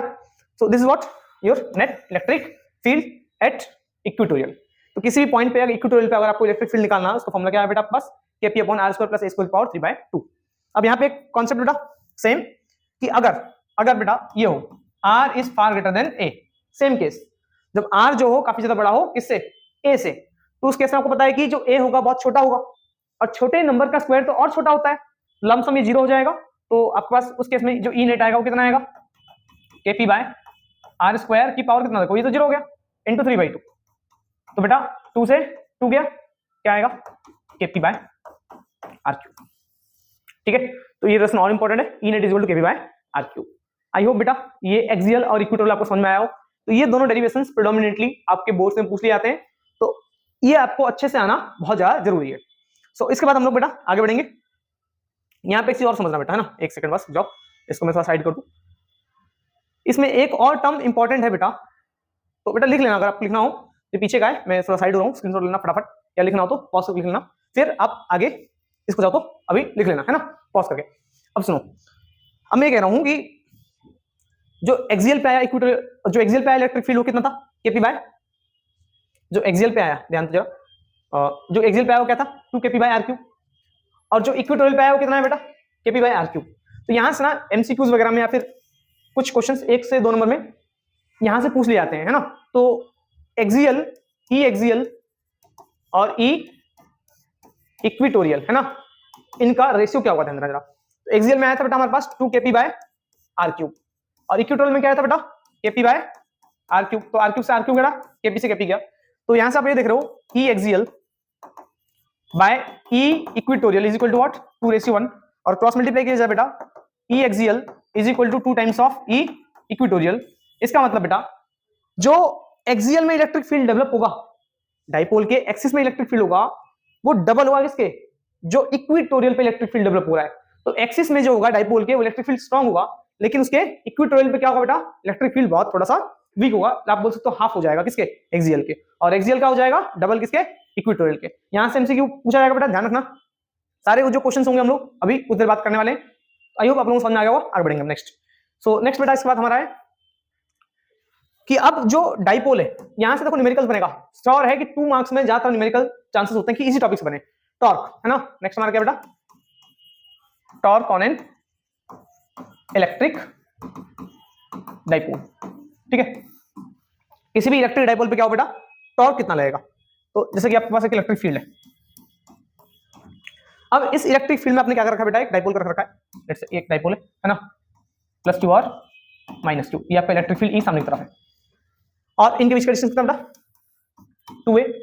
फर्दर जो ये डाइपोल है, लेट्स से ये जो हेल्ड है बेटा इलेक्ट्रिक फील्ड से, वो है थीटा एंगल पे हेल्ड, ठीक है। मतलब इलेक्ट्रिक फील्ड सामने की तरफ बेटा। अच्छा हाँ, एक चीज और बताना भूल गया, अब याद आ गया, ये भी इंपॉर्टेंट था बेटा, वो जो बहुत छूट गया था, बहुत बड़ा इंपॉर्टेंट कॉन्सेप्ट छूट गया। वो ये है कि जो एक्सियल है, एक्सियल पे जो इलेक्ट्रिक फील्ड आया, ध्यान दो जरा, एक्सियल पे electric field, net electric field क्या दो, तो E1 स्ट्रांग था ना बेटा, था E2 वीक था, तो रिजल्टेंट इलेक्ट्रिक फील्ड क्या था बेटा, सामने की तरफ था, है ना। तो रिजल्टेंट इलेक्ट्रिक फील्ड सामने की तरफ है, ये इलेक्ट्रिक फील्ड का ई नेट का डायरेक्शन है सामने की तरफ। अब बताओ इसमें डाइपोल मोमेंट का डायरेक्शन क्या है बेटा, नेगेटिव चार्ज ये रहा, पॉजिटिव चार्ज ये रहा, तो नेगेटिव से पॉजिटिव होता है डाइपोल मोमेंट का डायरेक्शन। तो डाइपोल मोमेंट नेगेटिव टू कहां जाएगा बेटा, पॉजिटिव, तो डाइपोल मोमेंट भी उधर ही है जिधर रिजल्टेंट इलेक्ट्रिक फील्ड है ना बेटा, पी भी उधर ही है। तो इस चीज को बेटा विशेष तरीके से ध्यान रखना, इलेक्ट्रिक फील्ड और डाइपोल मोमेंट का डायरेक्शन क्या होता है, सेम होता है, ठीक है। किस पे, जब आप एक्सियल पे इलेक्ट्रिक फील्ड निकाल रहे हो, तो resultant electric field is in the direction of dipole moment in the case of axial, and in the case of equatorial, यहां पे ध्यान दो बेटा, इक्वेटोरियल वाले केस में क्या होगा, कहीं साइड में लिख लेना, बड़ा इंपॉर्टेंट बेटा ध्यान रखना। इक्वेटोरियल में क्या होगा बेटा, नेगेटिव से पॉजिटिव, तो डाइपोल मोमेंट इधर है, देखो डाइपोल मोमेंट नेगेटिव से पॉजिटिव, तो डाइपोल मोमेंट इधर है, और रिजल्टेंट इलेक्ट्रिक फील्ड देखो ऊपर वाला नीचे वाला कैंसिल हो गया, ये दो सामने बच गए थे, दोनों को जोड़ दिया था बेटा, तो इलेक्ट्रिक फील्ड सामने की तरफ। और इक्वेटोरियल पे क्या होता है बेटा, इक्वेटोरियल पे इलेक्ट्रिक फील्ड एंटी पैरेलल होता है किसके, डाइपोल मोमेंट के, डाइपोल मोमेंट के जस्ट अपोजिट। आप ये बोल सकते हो यहाँ पे एंगल कितना बन रहा है 180 डिग्री, डाइपोल मोमेंट इधर, इलेक्ट्रिक फील्ड सामने, तो इनके बीच का एंगल कितना बेटा 180 डिग्री। कॉन्सेप्चुअल क्वेश्चन यहाँ से बन सकते हैं विशेष तरीके से बेटा ध्यान रखना इसका। तो डाइपोल मोमेंट और इलेक्ट्रिक फील्ड के बीच का एंगल कितना होगा बेटा 180 डिग्री होगा। और पीछे वाले केस में क्या था, दोनों का डायरेक्शन क्या था सेम। जब सेम डायरेक्शन में है तो इनके बीच का एंगल कितना बनेगा बेटा 0 डिग्री बनेगा। आई होप आप लोगों को क्लियर हो गया बेटा यहाँ तक। हम अब आगे बढ़ेंगे। हाँ यहाँ पे अब डाइपोल मोमेंट का डायरेक्शन कहां से कहां होगा बेटा, dipole moment is from negative to positive. तो ये आपका लेट्स से ये आपका सामने की तरफ क्या बन रहा है पी वेक्टर। तो ये डाइपोल मोमेंट सामने की तरफ, इलेक्ट्रिक फील्ड इधर की तरफ, दोनों के बीच का एंगल क्या बेटा थीटा। तो अब देखो यहाँ पे डेरिवेशन के चांसेस तो बहुत कम है और कुछ छोटे मोटे टर्म्स पूछ लेता है, अभी मैं करवा दूंगा आप लोगों को। इस प्लस क्यू पे देखो चार्ज लगेगा, सॉरी प्लस क्यू चार्ज पे फोर्स लगेगा। तो इलेक्ट्रिक फील्ड बेटा हमेशा पॉजिटिव चार्ज को अपनी तरफ फोर्स लगाता है ना, क्योंकि आपको पता है कि पॉजिटिव चार्ज से इलेक्ट्रिक फील्ड बाहर निकलता है कि नहीं। तो जो इलेक्ट्रिक फील्ड होगा वो हमेशा पॉजिटिव चार्ज को अपनी तरफ अट्रैक्ट करेगा और नेगेटिव को अपने से क्या करेगा रिपेल करेगा, दूर करेगा। क्योंकि इलेक्ट्रिक फील्ड जो है नेगेटिव की क्या होता है बेटा अंदर तरफ जाता है। तो जिधर इलेक्ट्रिक फील्ड जा रहा है तो वहां से पॉजिटिव चार्ज इलेक्ट्रिक फील्ड बाहर निकलता है। तो पॉजिटिव चार्ज पे इलेक्ट्रिक फील्ड अपनी तरफ फोर्स लगाएगा और नेगेटिव को अपनी तरफ से दूर भगाएगा, है ना, रिपेल करेगा। तो इस प्लस क्यू की वजह से फोर्स लगेगा, फोर्स ऑन प्लस क्यू। क्या होगा बेटा एफ हमने पढ़ा था बेटा, इलेक्ट्रिक फील्ड का एक और फॉर्मूला था बेटा, फोर्स एक्सपीरियंस बाय चार्ज, है ना। ये गलती से मेरे दिमाग से उतर गया, है ना, बताना कि जो इलेक्ट्रिक फील्ड होगा, आप इसको आप ऐसे भी समझ सकते हो, है ना, बिल्कुल ही कंप्लीटली भूल गया था कि कोई पॉजिटिव चार्ज है या नेगेटिव चार्ज है। तो कोई भी चार्ज अपने आसपास क्या बनाता है, एक इलेक्ट्रिक फील्ड बनाता है। तो उस इलेक्ट्रिक फील्ड की स्ट्रेंथ को हम कैसे मेजर करेंगे। जो इलेक्ट्रिक फील्ड होगा वो होगा क्या जनरली कि कोई एक यूनिट पॉजिटिव चार्ज लेके आओ, बहुत छोटा चार्ज लेके आओ, है ना, क्यू नॉट, जिसका खुद का कोई इलेक्ट्रिक फील्ड ना हो। तो जब बहुत छोटा सा चार्ज लेके आओगे वो चार्ज कितना फोर्स एक्सपीरियंस करेगा, that is known as electric field, है ना, ऑफ दैट पर्टिकुलर चार्ज, है ना। आप बोल सकते हो कि जो इलेक्ट्रिक फील्ड होगा वो कितना होगा, किसी भी चार्ज ने या टेस्ट चार्ज ने कितना फोर्स एक्सपीरियंस किया।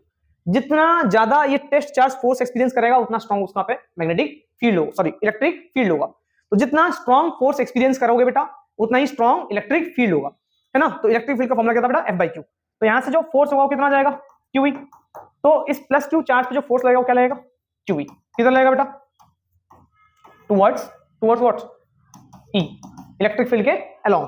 यहां से भी डेरिवेशन नहीं आएगा, न्यूमेरिकल्स के चांसेस बहुत ज्यादा होते हैं। हाँ एक में ये छोटा सा टर्म पूछा जा सकता है, तो अभी मैं आपको दिखाता हूं करके। तो प्लस क्यू के वजह से बेटा प्लस क्यू पे जो फोर्स लगेगा वो क्या लगेगा क्यू टुवर्ड्स ई। वहीं force on minus Q, negative charge पे कितना फोर्स लगेगा बेटा, दैट इज सेम क्यू लेकिन अपोजिट टू ई। अब देखो प्लस क्यू पे जितना फोर्स और माइनस क्यू पे भी उतना ही फोर्स चेक करो। दोनों फोर्स पे, दोनों सॉरी चार्ज पे, इस चार्ज पे भी उस चार्ज पे भी फोर्स तो सेम ही चेक करो क्यू। दोनों का मैग्नीट्यूड सेम है, दोनों का अपोजिट डायरेक्शन है। तो आपने क्लास 11th में पढ़ा था टॉर्क, जब इक्वल एंड अपोजिट फोर्स है ना कपल्स होते हैं वो लगते हैं बेटा, तो वो क्या करता है टर्निंग इफेक्ट शो करता है। इसको हम क्या बोलते हैं बेटा टॉर्क बोलते हैं।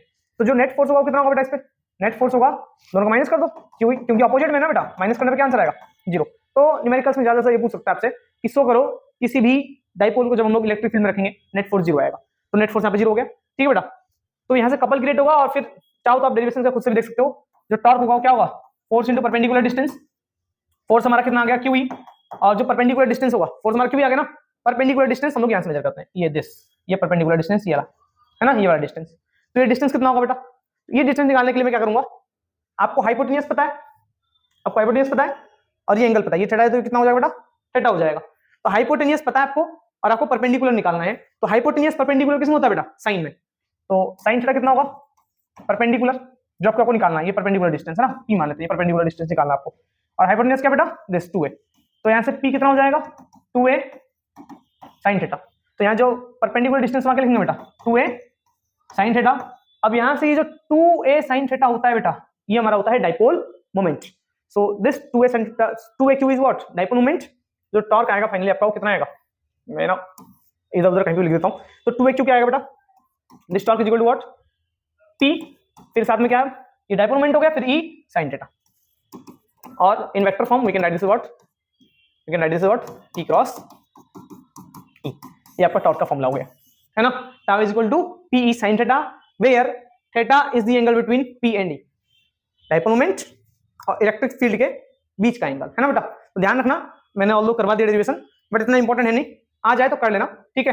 लेकिन न्यूमेरिकल्स फॉर श्योर यहाँ से 2 मार्क के क्वेश्चन के बनते हैं, हम लोग ऑल्दो इसको करेंगे, ठीक है, क्योंकि एक बार हम लोग सारा जो डेरिवेशन है या फिर कॉन्सेप्चुअल पार्ट्स हैं उसको कवर कर लें, देन हम लोग न्यूमेरिकल्स पे ही आएंगे, है ना। न्यूमेरिकल्स हो गया, कॉन्सेप्चुअल क्वेश्चंस हो गए, एमसीक्यूज हो गए, एसेशन रीजन हो गए, केस स्टडी बेस्ड क्वेश्चन हो गए, इनको हम लोग सेपरेटली भी करने वाले हैं। आई होप यहां तक आपको समझ में आया होगा। आगे बढ़ेंगे। तो torque P sin theta, vector form P cross E. इसके बाद टॉर्क एक्सपीरियंस के बाद एक और आपको फॉर्मूला रखना है बस, है ना। डेरिवेशन नहीं आएगा, टेंशन मत लो। जब आप इस को, है ना, अच्छा अब इसमें एक चीज और बच गया बेटा, है ना। मैं आपको आई थिंक ये सब इरेज कर दूंगा, आप लोगों को, आप लोगों ने लिख लिया होगा, तो मैं इसको इरेज कर रहा हूँ। इसको हटाते हैं यहां से, यहीं पे समझो चीजें कुछ लाइक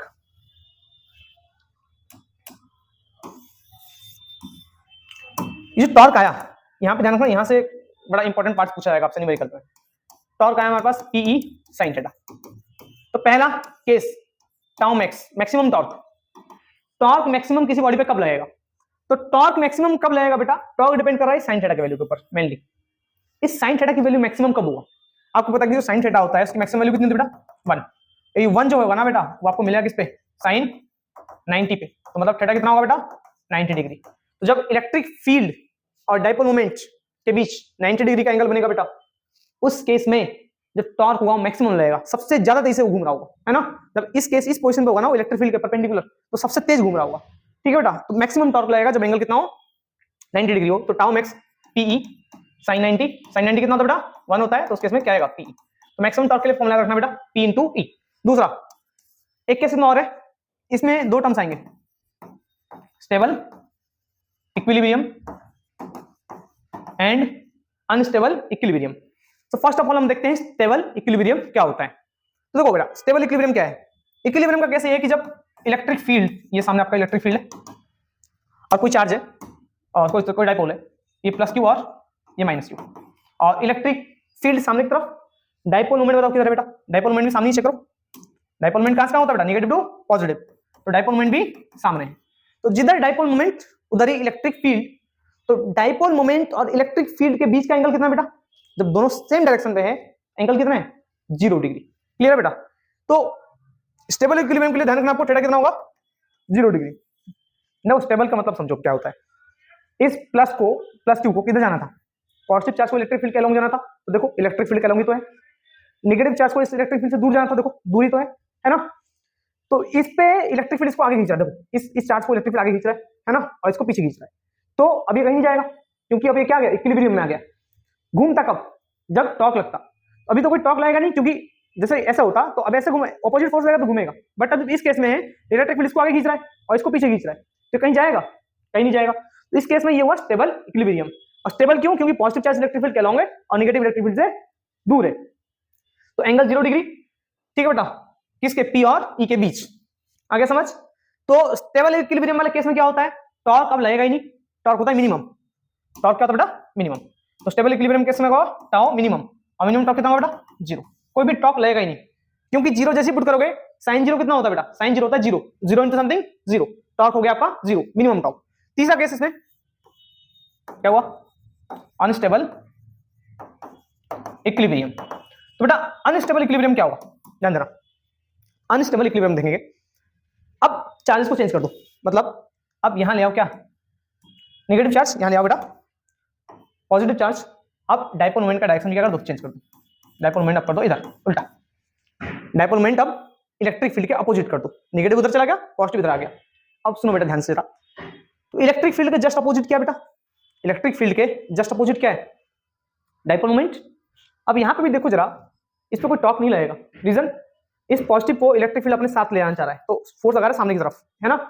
इस नेगेटिव को इलेक्ट्रिक फील्ड अपने से दूर भगा रहा है, इधर लगा रहा है फोर्स। देखो दोनों को मैं इधर अपोजिट फोर्स लगा रहा हूं, ये कहीं मूव करेगा? इक्वल अगर अपोजिट फोर्स लग जाए तो इस पे इक्वल फोर्स सामने, इस पे इक्वल फोर्स पीछे की तरफ। जब दोनों डायरेक्शन पे इक्वल एंड अपोजिट फोर्स लग रहे हैं, ये कहीं मूव करेगा? नहीं करेगा। तो इक्विलिब्रियम में तो अभी है ये, लेकिन अनस्टेबल क्यों बोला गया इसको? अनस्टेबल इसलिए बोला गया है कि पॉजिटिव चार्ज देखो इलेक्ट्रिक फील्ड से दूर है, जबकि प्रॉपर्टी क्या कहता है कि पॉजिटिव चार्ज को हमेशा इलेक्ट्रिक फील्ड के अलाउंग जाना चाहिए। तो इसको ये जाना चाह रहा है सामने की तरफ, लेकिन जा नहीं पा रहा। क्यों? क्योंकि इक्वल एंड अपोजिट फोर्सेस लग रहे हैं, जिसकी वजह से उधर घूम नहीं सकता। और सिमिलरली नेगेटिव आना चाह रहा है इधर, लेकिन नहीं आ पा रहा। तो इस केस में हुआ अनस्टेबल इक्विलिब्रियम। तो अनस्टेबल इक्विलिब्रियम में बेटा आपको ध्यान रखना है एंगल कितना डिग्री होगा बेटा? थीटा कितना होगा? देखो जरा, डाइपोल मोमेंट पीछे, इलेक्ट्रिक फील्ड सामने, तो दोनों के बीच एंगल कितना हुआ? अपोजिट में तो 180 डिग्री। तो 180 डिग्री। इस केस में भी टॉर्क क्या हो जाएगा बेटा, मिनिमम, क्योंकि साइन 180 कितना होता है, 0। भाई याद रख लो, बाय वाले हो तो याद रख लो बेटा, साइन 180 कितना होता है, 0। तो टॉर्क हो गया मिनिमम, ठीक है बेटा। तो मिनिमम टॉर्क कहां कहां मिलेगा, 0 डिग्री और 180 डिग्री पे। मैक्सिमम टॉर्क कितना मिलेगा बेटा, 90 डिग्री पे।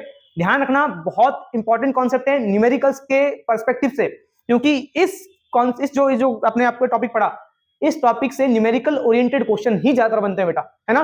आप भी इवन पीवाईक्यूज क्वेश्चन देखोगे तो आपको खुद ही समझ में आ जाएगा कि इसमें न्यूमेरिकल ओरिएंटेड क्वेश्चन ही बनते हैं। मेरा नाम आगे बढ़ेंगे बेटा, नेक्स्ट हम बात करेंगे इस बारे में। अब यहां से देखो, यहां से न्यूमेरिकल, इसको भी रफली समझना फॉर्मूले को, है ना। Work done to rotate an electric dipole, है ना, placed in an electric field. किसी भी इलेक्ट्रिक फील्ड में अगर कोई डाइपोल रखा गया बेटा, किसी भी इलेक्ट्रिक फील्ड में क्या रखा गया, कोई डाइपोल रखा गया। अब आप उसको रोटेट करोगे तो कितना वर्क डन करोगे, मतलब आपके पास एक डाइपोल है, ये इलेक्ट्रिक फील्ड है, आपके पास एक डाइपोल है। अब ये थीटा 1 एंगल पे रखा गया बेटा, इनिशियली थीटा 1 एंगल पे रखा गया। अब इस डाइपोल को पकड़ रहे हो और घुमा रहे हो, है ना। आपने क्या करा, इस डाइपोल को ऐसे क्या करा, रोटेट करा। तो थीटा 1 एंगल से आप रोटेट करते हुए कहां ले गए, थीटा 2 एंगल पे ले गए, है ना। तो लेट्स से इनिशियली काम था थीटा 1 एंगल पे था, और आपने इसको रोटेट करके कहां ले गए बेटा, थीटा 2 एंगल पे ले गए। तो इसको रोटेट करने में आपने कुछ वर्क किया हुआ, तो वो वर्क किसके अगेंस्ट किया हुआ, इस इलेक्ट्रिक फील्ड के अगेंस्ट करा होगा, है ना, वर्क टॉर्क के अगेंस्ट करा होगा। तो ये जो वर्क डन होगा वो कितना होगा, तो इसका डेरिवेशन है, ऑल्दो वो आएगा नहीं, टेंशन मत लो, ठीक है। तो बस याद रखना है फॉर्मूला, वर्क डन जब आप थीटा 1 से थीटा 2 रोटेट करोगे, minus PE cos theta 2 minus cos theta 1, ठीक है। न्यूमेरिकल्स में मैं बताऊंगा जब क्वेश्चंस कराऊंगा, तो ध्यान रखना है, भूलना नहीं है। अब काफी जगह बुक में ऐसा लिखा होता है, माइनस एंड कॉमन निकाल लो बेटा, नेगेटिव कॉमन निकालोगे तो वो नेगेटिव पॉजिटिव हो जाएगा। पी नेगेटिव कॉमन निकाल लिया है, तो ये कॉस थीटा 1 जो माइनस का था प्लस का हो जाएगा, और ये कॉस थीटा 2 जो प्लस का था वो क्या हो जाएगा बेटा, माइनस का हो जाएगा। तो काफी जगह ये भी लिखा हुआ, ये भी लिखा हुआ, आपकी मर्जी है, जैसे भी आपको याद कर लो। मैं बेसिकली ऐसे बच्चों को याद करवाता हूँ। तो minus P cos theta 2 minus cos theta 1, theta 2 final angle, जैसे 30 डिग्री से 60 डिग्री रोटेट करना है, तो 60 डिग्री तक ले गए तो थीटा 2 आपका 60 होगा। थीटा 1 जो इनिशियल एंगल पे रखा गया था बेटा, 30 से आप 60 लेके गए, तो थीटा 1 कितना डिग्री, 30 डिग्री होगा। तो ये आपका हो गया work done to rotate an electric dipole from theta 1 angle to theta 2 angle. और इसी में ही एक होता है पोटेंशियल एनर्जी। पोटेंशियल एनर्जी इसमें कितना स्टोर होगा, तो अगर आपने जितना एंगल रोटेट किया है, माइनस पी कॉस थीटा। तो ध्यान रखना, इनके ऊपर न्यूमेरिकल्स आएंगे, सिर्फ और सिर्फ न्यूमेरिकल्स आएंगे, डेरिवेशन के आने के चांसेस बिल्कुल नहीं है, ठीक है। तो अब हम आगे बढ़ेंगे, नेक्स्ट बात करें। तो इलेक्ट्रिक डाइपोल क्लियर हो गया। अब इलेक्ट्रिक डाइपोल से रिलेटेड सारे कॉन्सेप्ट क्लियर हो गए। अब इसके बाद हमारा नेक्स्ट शुरू होता है टॉपिक, इंपॉर्टेंट है काफी, यहीं से आपका इंपॉर्टेंट टॉपिक शुरू होता है बेटा, और ज्यादा, इलेक्ट्रिक फ्लक्स। इलेक्ट्रिक फ्लक्स होता क्या जनरली, आप ये समझो, कोई आपके पास कोई सरफेस एरिया है, अब इस सरफेस एरिया से कितना electric field lines perpendicularly pass हो, परपेंडिकुलर मतलब 90 डिग्री, है ना, परपेंडिकुलरली अगर कोई इलेक्ट्रिक फील्ड लाइंस की सरफेस एरिया से पास हो रहा है, उसे काउंट करना है आपको। तो कितने ऐसे इलेक्ट्रिक फील्ड लाइंस हैं जो किसी सरफेस एरिया से परपेंडिकुलरली पास हो रहे हैं, उसको हम क्या बोलेंगे, उसका इलेक्ट्रिक फ्लक्स। अगर कहीं से 4 इलेक्ट्रिक फील्ड लाइन पास हो रहा है तो उसका फ्लक्स कितना हो जाएगा, 4, 5 हो रहा है तो इलेक्ट्रिक फ्लक्स कितना हो गया, 5 हो गया। अभी आप ऐसे समझ लो, तो कितने number of electric field lines perpendicularly pass हो किसी भी सरफेस एरिया से, उसे क्या बोलेंगे बेटा, फ्लक्स बोलेंगे। अब ये समझ में आ गया आपको फ्लक्स क्या होता है। अभी जो फ्लक्स होगा वो ऐसे भी हो सकता है, लाइक परपेंडिकुलरली ना हो तो क्या फ्लक्स लिंक नहीं होगा, लाइक अगर इलेक्ट्रिक फील्ड लाइंस ऐसे हो, है ना, ऑब्लिकली ऐसे हो, तो क्या अब इस पे फ्लक्स है, क्योंकि ये परपेंडिकुलर तो है नहीं, तो अभी भी बेटा फ्लक्स होगा। रीजन क्या है इसको समझ लो। एक होता है बेटा एरिया वेक्टर, है ना, पढ़ा होगा आपने 11th क्लास में। एरिया वेक्टर क्या होता है कि जो सरफेस एरिया के परपेंडिकुलर होता है, ये सरफेस एरिया है, सरफेस एरिया के ऐसा वेक्टर जो परपेंडिकुलर होता है उसको क्या बोलते हैं, एरिया वेक्टर। तो ये प्लेन है, इसके परपेंडिकुलर मैंने एक वेक्टर डाल दिया, उसको क्या बोलते हैं, एरिया वेक्टर। एन कैप बोलो या डीएस कैप, काफी जगह लिखा होगा। तो ये आपका एरिया वेक्टर है, और ये आपका इलेक्ट्रिक फील्ड है ना, ये आपका इलेक्ट्रिक फील्ड है। और मान लेते हैं इसने जो इलेक्ट्रिक फील्ड लाइंस हैं वो एरिया वेक्टर से कितना एंगल फॉर्म कर रहे हैं बेटा, theta. Electric field lines area vector से थीटा डिग्री फॉर्म कर रहे हैं। तो ये जो इलेक्ट्रिक फील्ड लाइन होगा, ये बताओ अगर मैं इसको वेक्टर रिजोल्यूशन करूं इसमें, है ना, रेक्टेंगुलर कंपोनेंट से ब्रेक करूं, इस ई के दो कंपोनेंट आएंगे, एक इस थीटा के अलोंग आएगा जो कि होगा क्या, ई कॉस थीटा, और जो होगा एक नीचे क्या होगा बेटा, ई साइन थीटा। तो क्या आप इस ई का जो है साइन कंपोनेंट काउंट करोगे, नहीं करोगे। कौन सा कंपोनेंट काउंट करोगे, वो कंपोनेंट काउंट करोगे जो सरफेस एरिया क्या हो, परपेंडिकुलर। तो इस ई वेक्टर का इस इलेक्ट्रिक फील्ड का जो परपेंडिकुलर कंपोनेंट है ना, वो क्या है, ई कॉस थीटा। आया समझ? तो अब ई साइन थीटा काउंट नहीं कर रहे हैं, तो जितने भी इलेक्ट्रिक फील्ड लाइंस अगर ऑब्लिकली आ रहे हैं उन सभी का कॉस कंपोनेंट निकाल लो, साइन कंपोनेंट को हटा दो। तो अब जो इलेक्ट्रिक फील्ड होगा वो आपका कितना हो जाएगा, अरे यार ये, हाँ ठीक है, अब आगे बढ़ेंगे। जो आपका इलेक्ट्रिक फील्ड होगा उसका कॉस कंपोनेंट आपको काउंट करना बेटा, ये समझा मैंने आपको। जो इलेक्ट्रिक फील्ड होगा वो कितना होगा, सॉरी इलेक्ट्रिक फील्ड फ्लक्स होगा। फ्लक्स का सिंबल बेटा फाई होता है, फाई ई मतलब इलेक्ट्रिक फ्लक्स। वो कितना होगा बेटा, वो होगा इलेक्ट्रिक फील्ड लाइंस का कौन सा कंपोनेंट बेटा, इलेक्ट्रिक फील्ड लाइंस का कॉस कंपोनेंट है ना, इनटू डीएस मतलब सरफेस एरिया। क्लियर है? सरफेस एरिया को इलेक्ट्रिक फील्ड से क्या करेंगे बेटा, इलेक्ट्रिक फील्ड के कॉस कंपोनेंट से मल्टीप्लाई कर देंगे तो हमें क्या मिलेगा, हमें मिलेगा इलेक्ट्रिक फ्लक्स। और इसको हम लोग ऐसे भी लिख सकते हैं बेटा, क्या, E dot DS, vector form में। डीएस है सरफेस एरिया, और सरफेस एरिया का जो वेक्टर होता है, क्यों वेक्टर फॉर्म में लिखा है, वेक्टर फॉर्म ये रहा एन कैप, इलेक्ट्रिक फील्ड ये रहा। डॉट मतलब जब डॉट हटेगा तो क्या लगेगा बेटा, जब डॉट हटता है तो अपने आप क्या आता है, कॉस थीटा। और जो थीटा होता है वो ई और डीएस के बीच का एंगल है, तो ई ये रहा और डीएस ये रहा है ना, एन कैप जो होता है हमारा डीएस वेक्टर है ना, तो इनके बीच का एंगल। तो जो इलेक्ट्रिक फ्लक्स होगा ई डॉट डीएस फॉर्मूला बेटा, या ई डीएस कॉस थीटा। ठीक है, ध्यान रखना बेटा। इलेक्ट्रिक फ्लक्स क्या होता है कि कितने number of electric field lines किसी सरफेस एरिया से परपेंडिकुलरली पास हो रहे हैं। ये आपका स्केलर क्वांटिटी है, इसका कोई डायरेक्शन नहीं होगा।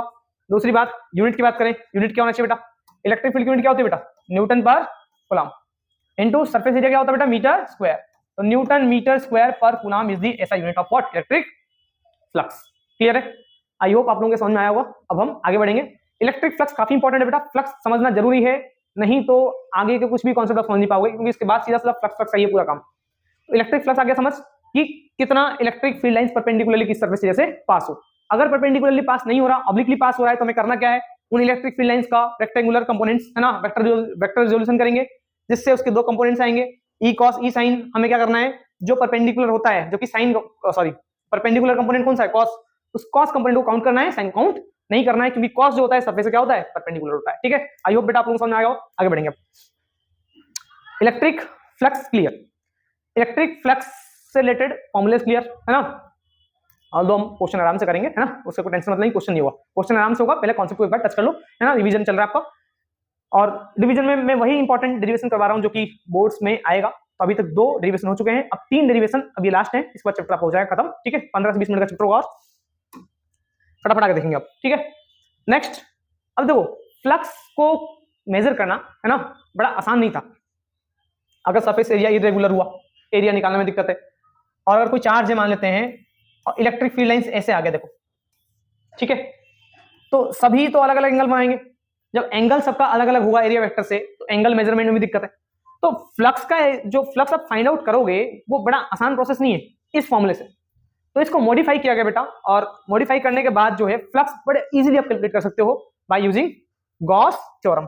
और सबसे इंपॉर्टेंट टॉपिक कोई मुझसे पूछेगा इस चैप्टर में, तो गॉस थ्योरम और उसके एप्लीकेशन, प्रायोरिटी में आप इसी को रखोगे, उसके बाद किसी टॉपिक को रखना है आपको। ठीक है बेटा, तो नेक्स्ट हमारा है बेटा गॉस थ्योरम है ना। स्टेटमेंट आपको बुक में मिल जाएगा आपके। गॉस थ्योरम का स्टेटमेंट भी एग्जाम में आता है कि किसी भी सरफेस एरिया से गॉस थ्योरम क्या कहता है ना, इसको पहले समझो आप। तो गॉस थ्योरम ये कहता है कि अगर कोई चार्ज है ना, कोई भी क्लोज सरफेस है, उस क्लोज सरफेस को हम लोग एक नाम देंगे, दैट इज गॉसियन सरफेस। तो इन्होंने कहा किसी क्लोज सरफेस से, अब क्लोज सरफेस कैसे पूछता है, रेगुलर इरेगुलर है ना, वो भी हम क्वेश्चन करेंगे तो वहां समझाएंगे। तो क्लोज सरफेस से जो फ्लक्स लिंक होगा है ना, हम लोगों को बेसिकली रेगुलर सरफेस ही पढ़ना है, तो किसी भी क्लोज सरफेस से जो फ्लक्स लिंक होगा दैट इज इक्वल टू, जो इलेक्ट्रिक फ्लक्स लिंक होगा that is equal to Q by, और क्यू क्या है बेटा, क्यू इनसाइड। ध्यान समझना, भी थोड़ा सा और स्टेटमेंट है, रफली समझो धीरे धीरे करके, ब्रेक करके। कोई आपके पास क्लोज सरफेस है ना, गॉसियन सरफेस है, उस गॉसियन सरफेस में या स्फेरिकल हो चाहे क्यूब हो, कैसा भी आपका 3D शेप हो सकता है, उस पूरे क्लोज सरफेस पे जो फ्लक्स लिंक होगा, किसी भी क्लोज सरफेस पे जो फ्लक्स लिंक होगा that is equal to q inside. मतलब उस गॉसियन सरफेस, जो क्लोज सरफेस है हमने क्या नाम दिया बेटा, गॉसियन सरफेस, उस गॉसियन सरफेस के सेंटर पे कितना चार्ज है, क्यू इनसाइड। क्यू इनसाइड मतलब कि अंदर कितना चार्ज है, उसको डिवाइड कर दो किससे, एप्सिलॉन नॉट से सीधा। तो चार्ज को जब हम लोग एप्सिलॉन नॉट से डिवाइड करेंगे तो हमें क्या मिलेगा, इलेक्ट्रिक फ्लक्स जो कि लिंक होगा किससे, गॉसियन सरफेस से। पूरे सरफेस से जो फ्लक्स लिंक होगा वो मिल जाएगा आपको किससे, क्यू बाय एप्सिलॉन नॉट से। तो ये कहते हैं पूरा, आप पूरा समझो स्टेटमेंट को, वो ये कहते हैं, इसको बुक में ऐसा लिखा गया है, द लाइन इंटीग्रल है ना, the line integral of E dot ds is equal to q inside by epsilon naught. अब ये लाइन इंटीग्रल ई डॉट क्या ds क्या है, अभी मैं आपको समझाऊंगा जस्ट थोड़ी देर बाद, क्योंकि जो हम लोग इसके डेरिवेशन को करने वाले हैं, प्रूफ करने वाले हैं इस थ्योरम को अभी जस्ट, तो वहां पे आपको समझा जाएगा ई डॉट ds क्या है। तो सिंपल सी बात है, फाइनल स्टेटमेंट रिजल्टेंट ये आता है, इसको सॉल्व करने पे ये आता है। तो सिंपल सी बात समझेंगे, किसी भी क्लोज सरफेस से जो इलेक्ट्रिक फ्लक्स लिंक होगा, और क्लोज सरफेस हमको क्या नाम दे रहे हैं बेटा, गॉसियन सरफेस। तो किसी भी गॉसियन सरफेस से जो इलेक्ट्रिक फ्लक्स लिंक होगा that is equal to q inside upon epsilon naught. अगर अंदर चार्ज है उसको सीधे सीधे डिवाइड कर दो किससे, एप्सिलॉन नॉट 8.85 × 10⁻11, आपको मिल जाएगा क्या, इलेक्ट्रिक फ्लक्स जो उससे लिंक होगा। और अगर जो अंदर चार्ज नहीं हो तो क्या होगा, अगर अंदर चार्ज नहीं है 0.something 0, इलेक्ट्रिक फ्लक्स कितना हो जाए, 0। तो ये कह रहे हैं सीधा सीधा इलेक्ट्रिक फ्लक्स सिर्फ और सिर्फ किसके ऊपर डिपेंड कर रहा है, चार्ज के ऊपर डिपेंड कर रहा है। अब सुनो कि ये मैं 3 सरफेस बना रहा हूं, गॉसियन सरफेस ना आप कैसे ही बना सकते हो, है ना, कोई हार्ड एंड फास्ट रूल नहीं है कि रेडियस इतना होना चाहिए, रेडियस इतना होना चाहिए। एक आपको क्लोज सरफेस बनाना है, आप जितना भी साइज यूज कर लो उससे कोई फर्क नहीं पड़ेगा। तो मैंने 3 सरफेस बनाया। अभी बताओ यहाँ पे क्यू चार्ज है, यहाँ से इलेक्ट्रिक फील्ड लाइंस निकल रहा है, 4 इलेक्ट्रिक फील्ड लाइन निकाला मैंने। तो बताओ पहले सरफेस से कितना इलेक्ट्रिक फील्ड लाइंस बाहर निकल रहा है, 4, दूसरे से भी कितना निकल रहा है, 4 इलेक्ट्रिक फील्ड लाइंस, तीसरे से भी कितना निकल रहा है बेटा, 4 इलेक्ट्रिक फील्ड लाइंस। तो गॉसियन सरफेस आपने बढ़ा दिया, बड़ा कर रहे हो, तो गॉसियन सरफेस को इंक्रीज करने से क्या फ्लक्स चेंज हुआ, नहीं। ध्यान रखना, यहां से एमसीक्यू आ सकता है कि गॉसियन सरफेस को आप अगर चेंज करो, रेडियस डबल कर दो, ट्रिपल कर दो, साइज बढ़ा दो, घटा दो, उससे कोई फर्क पड़ेगा ही नहीं। फ्लक्स तभी चेंज होगा जब अंदर के चार्ज को आप चेंज करोगे या मीडियम चेंज करोगे। मीडियम के चेंज होने से ये एप्सिलॉन नॉट चेंज होता है। जो फ्लक्स होगा वो तभी चेंज होगा बेटा जब आप अंदर जो चार्ज है उसको आप चेंज करो, है ना। अदरवाइज आप रेडियस चेंज कर लो, साइज बढ़ा दो, घटा दो गॉसियन सरफेस का, उससे फ्लक्स में कोई चेंज नहीं आएगा। आई होप आप लोगों को गॉस थ्योरम समझ में आ गया होगा। अब हम बात करेंगे इसके प्रूफ, है ना, जो कि आता है state and proof Gauss theorem, सीधा क्वेश्चन पूछेगा आपसे। तो स्टेट एंड प्रूफ में आप प्रूफ करने वाले हैं इसका गॉस थ्योरम को। प्रूफ कैसे करेंगे, मतलब phi is equal to integral E dot ds is equal to q inside upon epsilon not.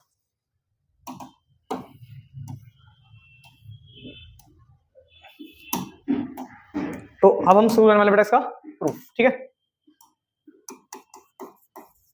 Proof of Gauss theorem. तो सबसे पहले हम क्या करेंगे बेटा, एक गॉसियन सरफेस ड्रॉ करेंगे, क्लोज सरफेस लेते हैं, है ना। क्लोज सरफेस हम स्फीयर मान लेंगे, 3D में क्या मान लेंगे बेटा, स्फीयर मान लेंगे। और इस स्फीयर के सेंटर पे लेट्स से ये सेंटर है, इस सेंटर पे क्या है, क्यू चार्ज है, ठीक है बेटा, प्लस क्यू चार्ज मान लेते हैं लोग। बेटा एक स्फीयर है। अब इस स्फीयर पे बहुत छोटा सा सरफेस एरिया कट कर दो, बहुत छोटा सरफेस एरिया लाइक दिस, ये सरफेस गोल सा, है ना, 3D में तो स्फीयर है ना, एक छोटा सरफेस एरिया कट करो ds, है ना, जो ds है ना वो छोटा सरफेस एरिया होता है। तो आपने एक ds सरफेस एरिया कट किया, ठीक है। अब इस सरफेस एरिया का यूनिट वेक्टर क्या हुआ, मैंने आपको समझाया, यूनिट वेक्टर हमेशा सरफेस एरिया के परपेंडिकुलर होता है, तो इसके और बाहर निकलता है आउटवर्ड। इसका जो सरफेस एरिया हुआ वो क्या हुआ, एन कैप या ds कैप से भी रिप्रेजेंट कर सकते हो आप। एन कैप इसका हो गया वेक्टर जो बाहर की तरफ निकल रहा है, एरिया वेक्टर।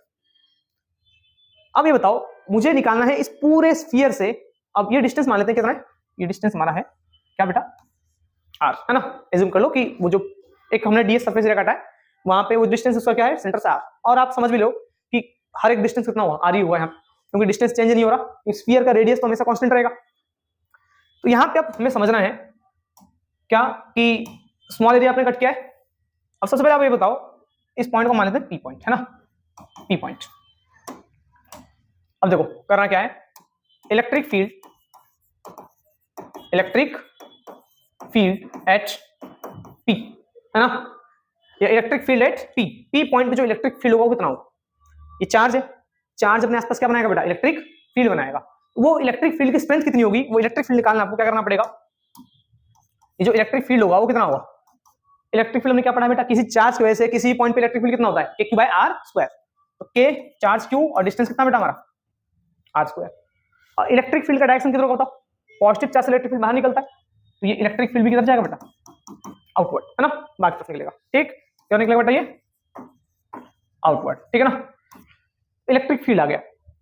अब बताओ कि हमने इस स्मॉल एरिया से जो छोटा सा सरफेस एरिया काटा है ना, सिर्फ उसी से हम देखते हैं कितना फ्लक्स लिंक है। जो स्मॉल ds सरफेस एरिया हमने कट किया है उसमें हम ये देखते हैं कि कितना इलेक्ट्रिक फ्लक्स लिंक होगा बेटा।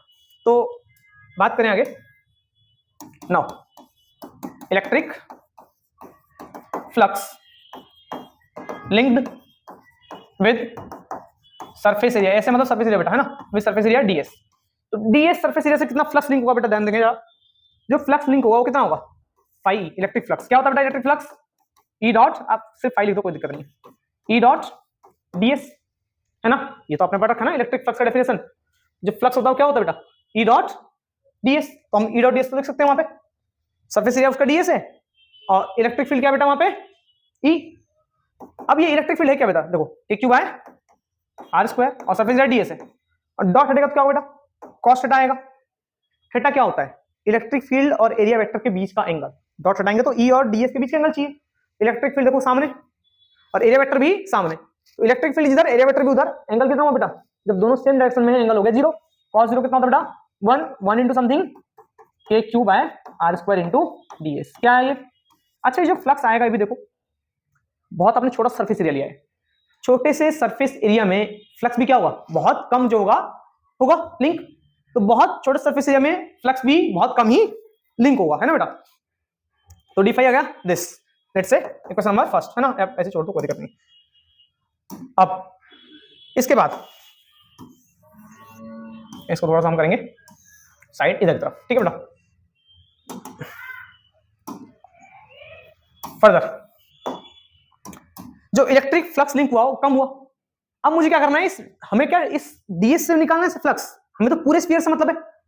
हम करेंगे क्या, ऐसे ही छोटे छोटे सरफेस एरिया को कट करेंगे और सभी में फ्लक्स निकाल कर सबको ऐड कर देंगे, तो इस प्रोसेस को हम क्या बोलते हैं, इंटीग्रेशन। तो जो d phi flux ds surface area से है, तो टोटल फ्लक्स के लिए हम क्या करेंगे, सभी ds सरफेस एरिया को इंटीग्रेट कर देंगे, जिससे क्या होगा, मुझे टोटल फ्लक्स मिल जाएगा। तो therefore total flux linked with what, total flux linked with the Gaussian surface है ना, क्लोज सरफेस आप बोल सकते हो, ठीक है। तो Gaussian surface या क्लोज सरफेस से टोटल फ्लक्स लिंक होगा कितना होगा, तो टोटल फ्लक्स क्या करेंगे बेटा, टोटल फ्लक्स के लिए इस डी फाई को क्या करेंगे बेटा, इंटीग्रेट। अभी जो ये गोल साइन लगा हुआ है ना, वो लाइन इंटीग्रल पूरे सबके लिए है ना, क्लोज सरफेस के लिए, तो ये गोल का मतलब क्या है, पूरे क्लोज सरफेस के लिए, तो डी फाई का इंटीग्रेशन कर देंगे, क्लोज सरफेस क्या हो जाएगा। तो वैसे ही हम कर क्या रहे हैं, ये जो डी फाई आया है इस डी फाई को तो इंटीग्रेट कर रहे हैं, तो मतलब टोटल फ्लक्स निकालने के लिए क्या करेंगे, देखो डी फाई कितना था हमारे पास बेटा, ई डॉट डी एस, तो टोटल फ्लक्स क्या करेंगे इसको बेटा, इंटीग्रेट करेंगे, तो डी फाई का इंटीग्रेशन क्या हो जाएगा बेटा, फाई हो जाएगा। यही आपको गॉसियन सरफेस आपने यहां लिखा हुआ, चेक करो, flux E dot D S का integral, E dot D S का इंटीग्रल क्लोज सरफेस के लिए, तो टोटल फ्लक्स जो लिंक होगा बेटा वो कितना होगा, वो हो जाएगा integral E dot D s, जो कि कितना है, ई डॉट डी एस कितना है बेटा हमारे पास, ई डॉट डी एस क्या है, k Q by are square d s, जो कि हमारे पे आया बेटा k Q by are square d s. अब सुनो बेटा, डी फाई का इंटीग्रेशन कितना होगा, फाइव, टोटल फ्लक्स के कांस्टेंट बाहर आ जाएगा, क्यू कांस्टेंट बाहर आ जाएगा, आर कांस्टेंट बाहर आ जाएगा, रेडियस कांस्टेंट, चार्ज कांस्टेंट, के कांस्टेंट, क्या बचेगा बेटा, इंटीग्रेशन ऑफ डीएस।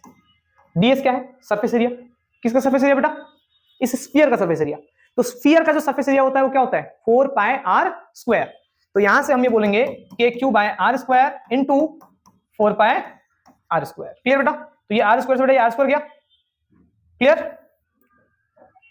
अब फाई इज इक्वल टू, इस के को क्या लिखते हैं बेटा, देखो के क्या होता है 1 by 4 pi epsilon naught into q into 4 pi, अब ये देखो 4 पाई से 4 पाई कैंसिल आउट, तो जो फ्लक्स आएगा वो कितना आएगा, q upon epsilon naught. Q क्या बेटा, अंदर का जो चार्ज है, तो Q inside upon epsilon naught is equal to total flux link with the Gaussian surface. तो ये था आपका बेटा क्या, डेरिवेशन या प्रूफ ऑफ गॉसियन थ्योरम। तो एग्जाम में बड़ा इंपॉर्टेंट है बेटा, स्ट्रेट इनटू गॉस थ्योरम आ जाता है डायरेक्टली उठ के सीधा सीधा 5 नंबर के आसपास, तो कर लेना। अब हम आगे बढ़ेंगे नेक्स्ट। अब इस गॉस थ्योरम के एप्लीकेशन से, और दो एप्लीकेशन तो काफी इंपॉर्टेंट है, अब इन दोनों को आपको समझना है ना। तो सबसे पहले मैं बात करूंगा इस बारे में बेटा, सबसे पहला इंपॉर्टेंट एप्लीकेशन तो आपका ये है क्या, इलेक्ट्रिक फील्ड। अच्छा बेटा इसको नोट करना हूं तो मैं थोड़ा साइड हो जाता हूं है ना, आराम से नोट कर लेना इसको, ठीक है। मैं अब आगे बढ़ूंगा, तो नेक्स्ट हम बात करेंगे क्या, electric field at any point due to a infinite charged plane sheet, है ना। तो पूरे चैप्टर में जो डेरिवेशन जो टॉप पे आप रख सकते हो, टॉप प्रायोरिटी पे सबसे पहले आप इसको रखना है, गॉस थ्योरम इसके जस्ट बाद रहेगा, ठीक है बेटा। मतलब गॉस थ्योरम ऑल्दो इंपॉर्टेंट है, बट गॉस थ्योरम के एप्लीकेशन ज्यादा इंपॉर्टेंट होते हैं गॉस थ्योरम से। तो ये जो है ये ज्यादा इंपॉर्टेंट है कि आपको एक इनफाइनाइट प्लेन सीट की वजह से क्या निकालना है, इलेक्ट्रिक फील्ड किसी भी पॉइंट पे। ध्यान से समझना बेटा, बड़ा इंपॉर्टेंट डेरिवेशन है। तो हम लोग शुरू करते हैं। अब एक आपके पास इनफाइनाइट प्लेन सीट है ना, मान लेते हैं हमारे पास एक सीट है, ये आपके पास एक इनफाइनाइट प्लेन सीट है ना।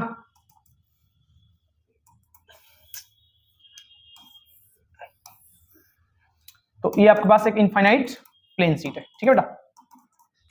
अब इस इनफाइनाइट प्लेन सीट की वजह से किसी भी पॉइंट पे, लेट्स से आप इससे इधर की तरफ जा रहे हो, है ना, ये पी पॉइंट है, इस पी पॉइंट पे आपको क्या निकालना है, इलेक्ट्रिक फील्ड निकालना है। और ये जो इनफाइनाइट सीट होगा वो चार्ज है ना, लेट्स से ये जो इनफाइनाइट सीट है वो क्या है, पॉजिटिवली चार्ज है ना। उतना ज्यादा चार्ज बनाएंगे नहीं क्योंकि आपको समझने में दिक्कत ना हो, तो चार्ज सही है, हाँ कंप्लीटली चार्ज है। अब इस इनफाइनाइट प्लेन सीट की वजह से किसी भी पॉइंट पे इलेक्ट्रिक फील्ड की जो स्ट्रेंथ होगी वो कितनी होगी, इसको हम लोग गॉस लॉ के थ्योरम से, है ना, गॉस थ्योरम हम लोग क्या करते हैं, डिराइव कर सकते हैं। तो चलिए समझते बेटा इसको करेंगे कैसे।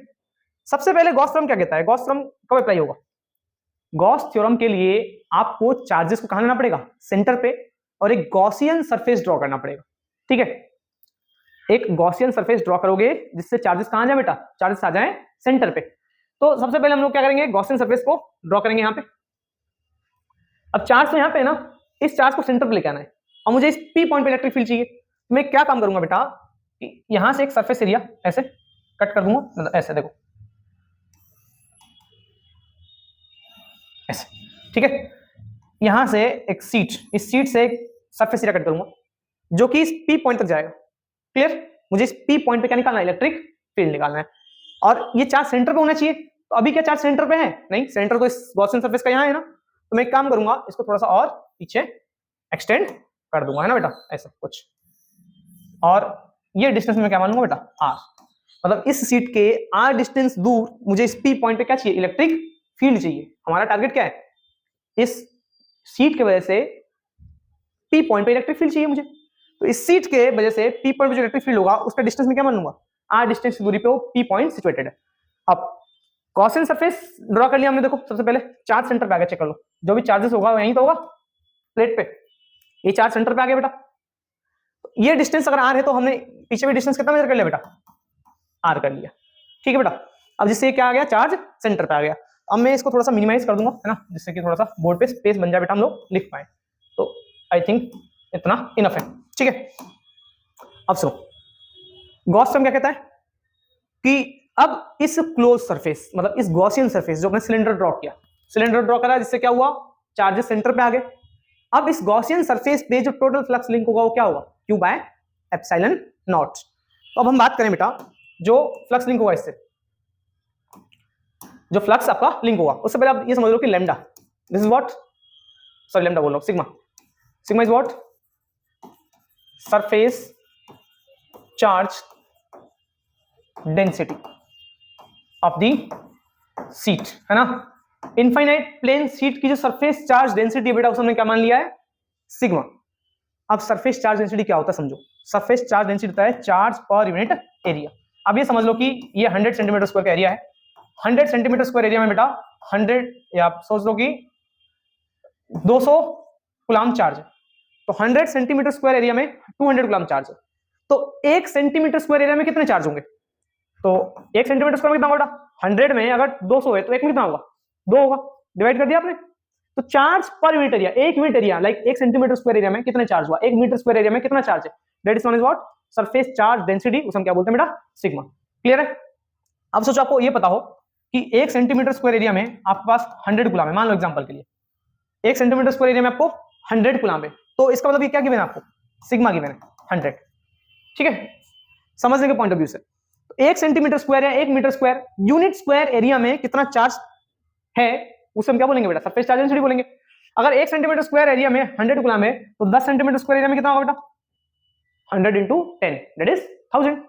तो अभी हम इसका यूज करेंगे, बोल दो सिग्मा हमने मान लिया क्या, इस सरफेस चार्ज डेंसिटी किसकी बेटा, इस प्लेन सीट की, ठीक है। अब हम मान लेते हैं ए क्या है बेटा, A is what, area of the sheet, है ना, जो ये एरिया क्रॉस सेक्शन है बेटा, ये जो एरिया क्रॉस सेक्शन हमने काटा है इसके एरिया को हम क्या मान लेते हैं बेटा, इस एरिया को मान लेते हैं ए, ठीक है बेटा। तो जो पूरा एरिया है आपका इस हमने क्या मान लिया बेटा, ए मान लिया। A is what, area of the cross section of sheet बोलो या गॉसियन सरफेस बोलो, गॉसियन सरफेस में भी एरिया क्रॉस सेक्शन इधर हो जाएगा, है ना, तीनों सेम ही होंगे। ए हो गया आपका area of cross section. Now charge on the surface area A. अब ये बताओ ये जो सरफेस एरिया है इस सरफेस एरिया पे कितना चार्ज होगा, है ना, हमें निकालना है इस सरफेस एरिया पे कितना चार्ज होगा। तो हमें पता है कि जो सरफेस चार्ज डेंसिटी होता है क्या होता है, सरफेस चार्ज डेंसिटी होता है क्या, चार्ज पर यूनिट एरिया। तो surface charge density is what, charge per unit area. तो यहां से चार्ज कितना हो जाएगा बेटा, surface charge density into area. तो अगर चार्ज आपको निकालना है कि इस पे कितना है तो हमें करना क्या है, इस एरिया पे चार्ज कितना है, तो उसके लिए आपको सरफेस चार्ज डेंसिटी को एरिया से मल्टीप्लाई कर देना है। तो यहां से क्या आ जाएगा, Q is equal to sigma by sigma into A. तो यहां से जो Q होगा वो कितना हो जाएगा बेटा, सिग्मा इंटू ए। तो आपको मिल गया बेटा चार्ज मिल गया इस पे, क्योंकि आपको पता है गॉसियन थ्योरम, जो आप गॉस थ्योरम लगाओगे सेंटर यही है ना, सेंटर पे कितना चार्ज है जब तक आपको मालूम नहीं चलेगा तो क्या आप फ्लक्स निकाल सकते हो। फ्लक्स निकालने के लिए आपको क्या चाहिए बेटा, Q inside upon epsilon naught. तो अंदर चार्ज कितना है बेटा, हमने अंदर चार्ज निकाल लिया, वो क्या है बेटा दिस। नाउ अकॉर्डिंग टू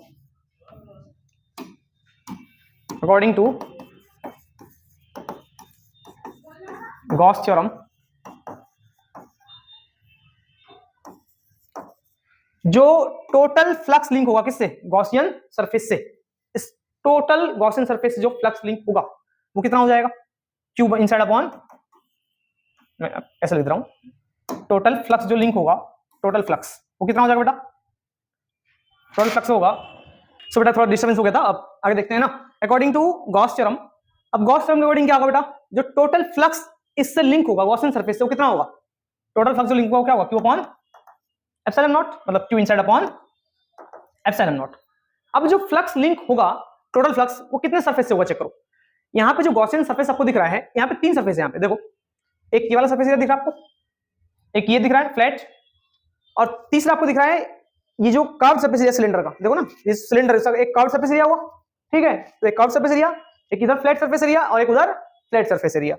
तो टोटल फ्लक्स लिंक होगा वो क्या होगा, line integral of E dot ds किसके लिए बेटा, फर्स्ट सरफेस के लिए।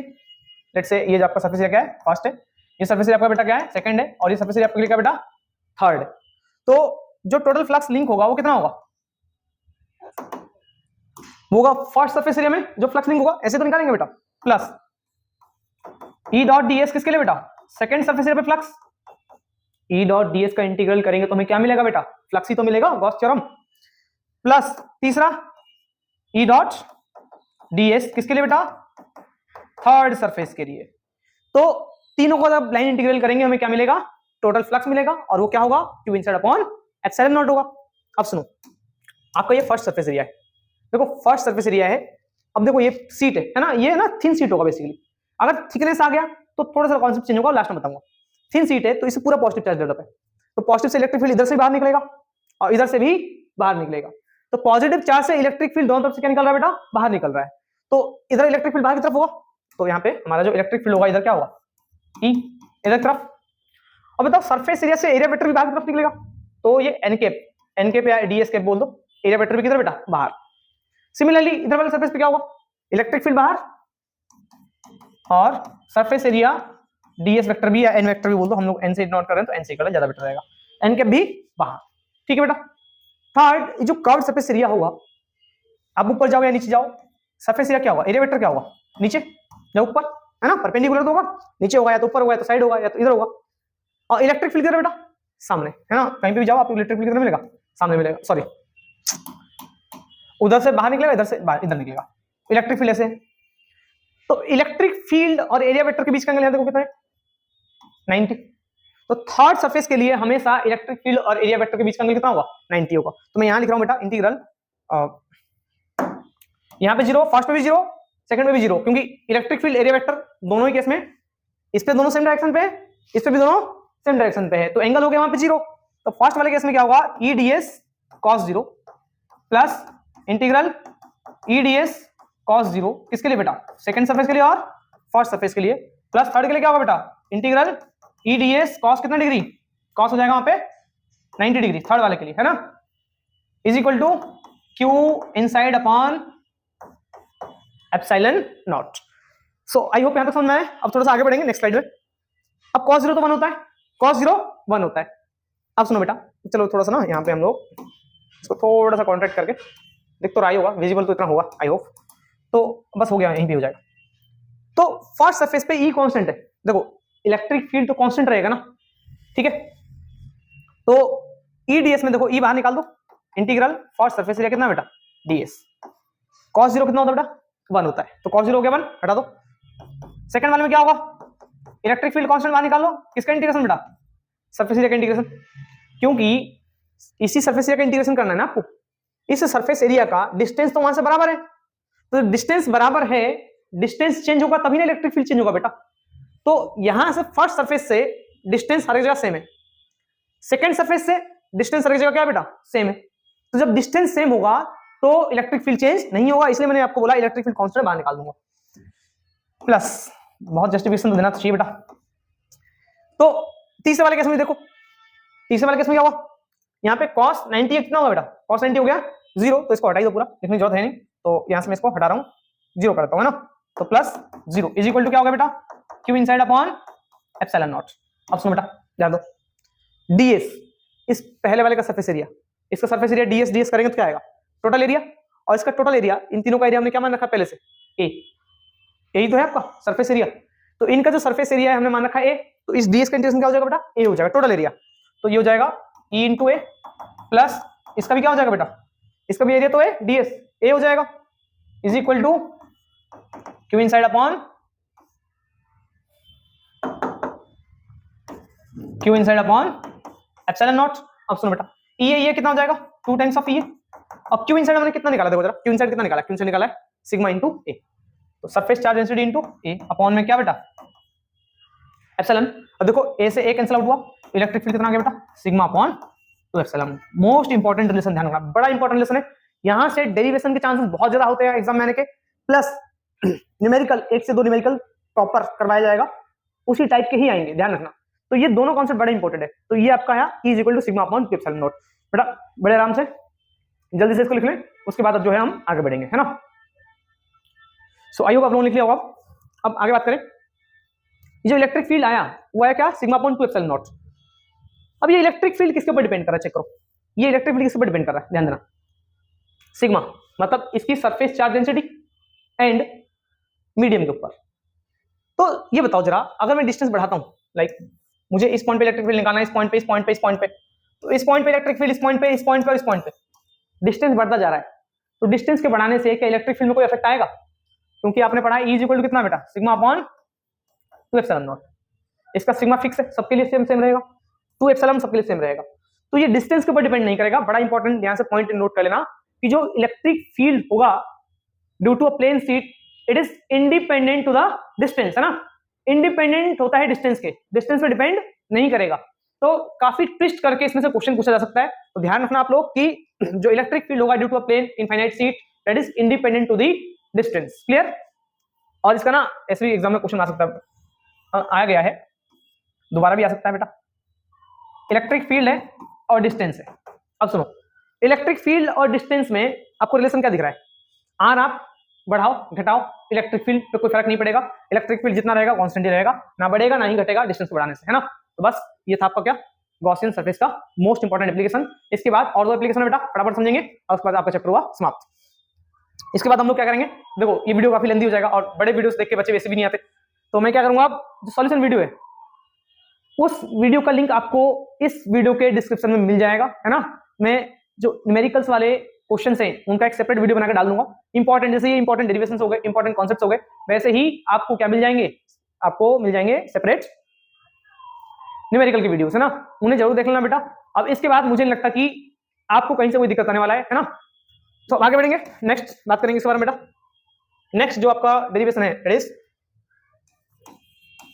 इलेक्ट्रिक फील्ड एट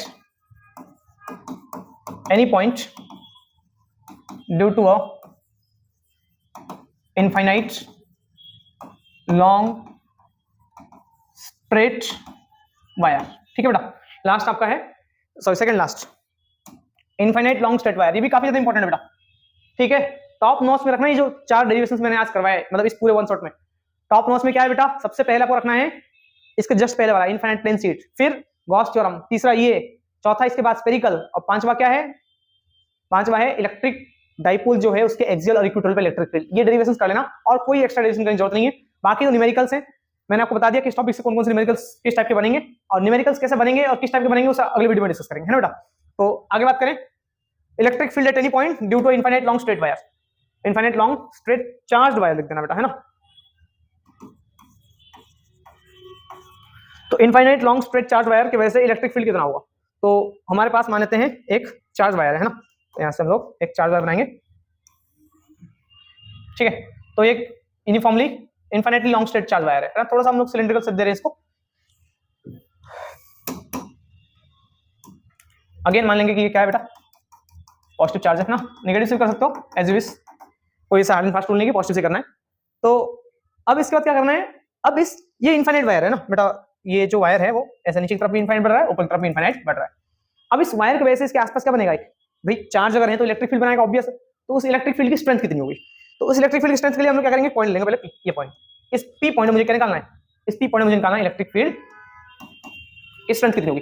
तो मुझे करना क्या बेटा, इलेक्ट्रिक फील्ड स्ट्रेंथ निकालने के लिए अब मैं करूंगा एक गॉसियन सरफेस ड्रॉ करूंगा। गॉसियन सरफेस हम ड्रॉ करेंगे ऐसे, ठीक है, लाइक मैं अब लूंगा गॉसियन सरफेस, एक सेकंड बेटा इसको हटाओ, यहां से आप लेके आओ सिलेंडर। ठीक है, तो एक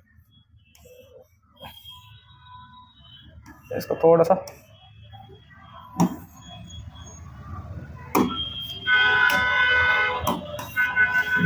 सिलेक्ट क्यों नहीं रही।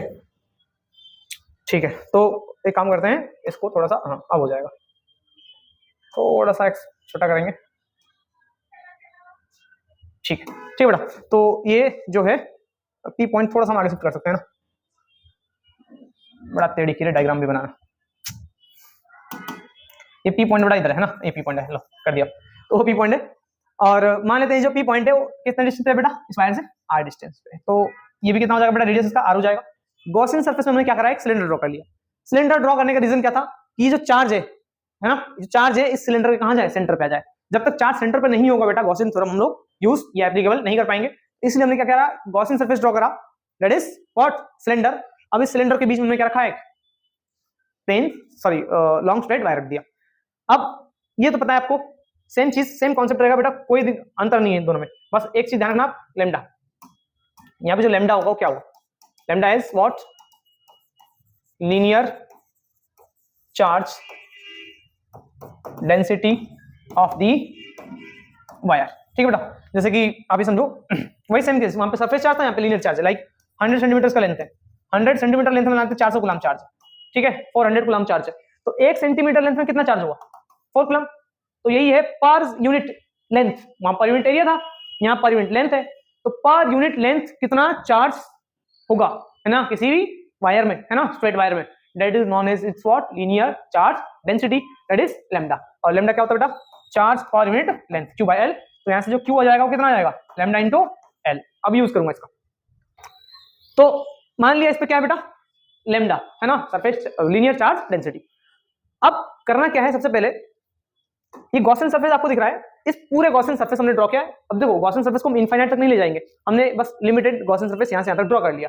अब इस गॉसियन सरफेस के अंदर वायर का जितना भी हिस्सा आया होगा, है ना, अभी तो इनफाइनाइट वायर है ना बेटा, हमारे गॉसियन सरफेस के अंदर जितना भी वायर का हिस्सा आया होगा उसमें कितना चार्ज होगा, है ना। लेट्स से इसकी जो लेंथ है ना, ये पूरी लेंथ यहां से यहां तक की लेंथ हमने क्या मान लिया बेटा, है ना, गॉसियन सरफेस के अंदर एल लेंथ आया है। तो अब हम बात करेंगे क्या, हम बात करेंगे चार्ज, है ना, charge inside the Gaussian surface. तो गॉसियन जो सरफेस है इसके अंदर कितना चार्ज हुआ, है ना बेटा, तो इसके अंदर गॉसियन सरफेस के अंदर कितना चार्ज है इसको हम कैसे निकालेंगे बेटा, charge q is equal to क्या होगा बेटा, देखो लैम्डा क्या था बेटा, चार्ज पर यूनिट एरिया, और आपको लैम्डा गिवन है इसका, आपको चार्ज निकालना है, sorry charge per unit area नहीं लेंथ है ना बेटा। तो जो आपका चार्ज होगा कितना हो जाएगा बेटा, lambda into L, linear charge density into उसका लेंथ, कितने लेंथ तक आपको चार्ज चाहिए। तो यहाँ पे हमको दिख रहा है कि लैम्डा टाइम्स ऑफ एल क्या हो जाएगा बेटा आपका चार्ज, क्योंकि आप गॉस थ्योरम तभी यूज करोगे जब आपको चार्जेस पता हो सेंटर पे कितने हैं। तो सेंटर पे हमने क्यू इनसाइड हमने निकाल लिया, क्यू इनसाइड कितना बेटा, लैम्डा टाइम्स ऑफ एल है ना, लेंथ हमारा है वायर का और लैम्डा क्या है, linear charge density of the wire है ना। फर्दर ऐसे डिक तो लिख देना बेटा, नंबर मिल जाएंगे, कोई दिक्कत नहीं है। अब आगे बात करा जाए बेटा, now according to what, Gauss theorem, the total flux linked with the Gaussian surface। जो Gaussian surface है इससे टोटल फ्लक्स कितना लिंक होगा बेटा, आप समझते हैं Gaussian surface से जब टोटल फ्लक्स लिंक होगा, लेट्स से यहाँ पे 3 सरफेस है, कौन कौन सा बेटा, ऊपर मान लेते हैं फर्स्ट सरफेस, नीचे मान लेते हैं बेटा सेकंड, और ये वाला साइड वाला क्या मान लेते हैं बेटा इसको थर्ड। अब सुनो, इलेक्ट्रिक फील्ड एरिया वेक्टर निकालो फटाफट, डायरेक्शन और क्या क्या है। देखो ये पॉजिटिव चार्ज है, इलेक्ट्रिक फील्ड बाहर निकलेगा, तो इधर से इलेक्ट्रिक फील्ड बाहर, देखो इलेक्ट्रिक फील्ड बाहर है ना। अच्छा एक काम करेंगे बेटा, अभी तो आगे देखते हैं बेटा ना, थोड़ा सा मिस्टेक हो गया था। अब बात करें हम लोग क्या, जो आपका इलेक्ट्रिक फ्लक्स होगा है ना, नाउ आप ऐसे लिख लो, total electric flux linked with the Gaussian surface है ना, गॉसियन सरफेस। गॉसियन सरफेस से इससे टोटल जो फ्लक्स लिंक होगा वो कितना होगा बेटा, तो टोटल जो फ्लक्स लिंक होगा वो क्या होगा, पहले फर्स्ट वाले सरफेस की वजह से होगा बेटा, देखो प्लस फ्लक्स जो होगा वो सेकंड वाले की वजह से होगा बेटा, फर्स्ट सरफेस सेकंड सरफेस और थर्ड सरफेस, तो plus integral E dot D S किसके लिए होगा बेटा, थर्ड सरफेस के लिए जो होगा। तो टोटल फ्लक्स क्या होगा बेटा, Q inside upon epsilon not, कोई डाउट तो नहीं है। अब सुनो, फर्स्ट और सेकंड सरफेस के लिए चेक करो जरा, एंगल कितना डिग्री है, इलेक्ट्रिक फील्ड इधर, एरिया वेक्टर नीचे, इलेक्ट्रिक फील्ड इधर इधर ना, और एरिया वेक्टर ऊपर, तो एंगल 90 डिग्री है। तो फर्स्ट और सेकंड सरफेस के लिए क्या होगा बेटा, ई d S cos 90 plus integral ई d S cos 90 plus, sorry first वाले सरफेस के लिए ये, सेकंड के लिए बेटा, थर्ड के लिए कितना होगा बेटा, ई डी एस कॉस कितना हो जाएगा बेटा 0, थर्ड के लिए देखो ना, इलेक्ट्रिक फील्ड इधर, एरिया वेक्टर भी उधर ही है, तो this become what equal to, मैं नीचे लिख रहा हूं इसको, q inside upon epsilon naught. ठीक है बेटा, अब इसको हम लोग आगे कंटिन्यू करेंगे। तो इसके बाद मैं इसको कर रहा हूं थोड़ा मिनिमाइज और थोड़ा करेंगे, ठीक है, आई होप विजिबल हो आप लोगों को। तो इसके बाद हम आगे बढ़ेंगे है ना। नेक्स्ट देखो, cos 90 0 cos 90 0, तो फर्स्ट सरफेस और सेकंड सरफेस के लिए क्या हो गया बेटा, फ्लक्स हो गया 0, तो इन्हें तो हटा दो, क्या बचेगा सिर्फ इंटीग्रल ई कांस्टेंट है बेटा, क्योंकि देखो ना डिस्टेंस इस पूरे सिलेंडर का थर्ड सरफेस पे हर एक का डिस्टेंस क्या है बेटा, सेम ही तो है, जो रेडियस होगा वही तो डिस्टेंस होगा, तो डिस्टेंस सेम है, तो ये बाहर निकाल दो बेटा, कांस्टेंट हो गया इलेक्ट्रिक फील्ड। सरफेस एरिया का इंटीग्रेशन cos 0 कितना होता है बेटा 1, क्यू इनसाइड कितना है बेटा, क्यू इनसाइड कितना है lambda L upon epsilon naught. अब बताओ डीएस क्या है, सरफेस एरिया, सरफेस एरिया किसका बेटा, तीसरे वाले का, और तीसरा क्या है सरफेस एरिया, सिलेंडर का कर्व सरफेस एरिया, तो कर्व सरफेस एरिया सिलेंडर क्या होता है 2 पाई आर एच है ना, तो ऐसा हो जाएगा ई डीएस का कितना हो जाएगा बेटा 2 पाई आर एच, एच मतलब इसकी हाइट, और इसकी हाइट हमारा क्या है एल है, तो 2 pi R L is equal to lambda L upon epsilon naught. ठीक है बेटा,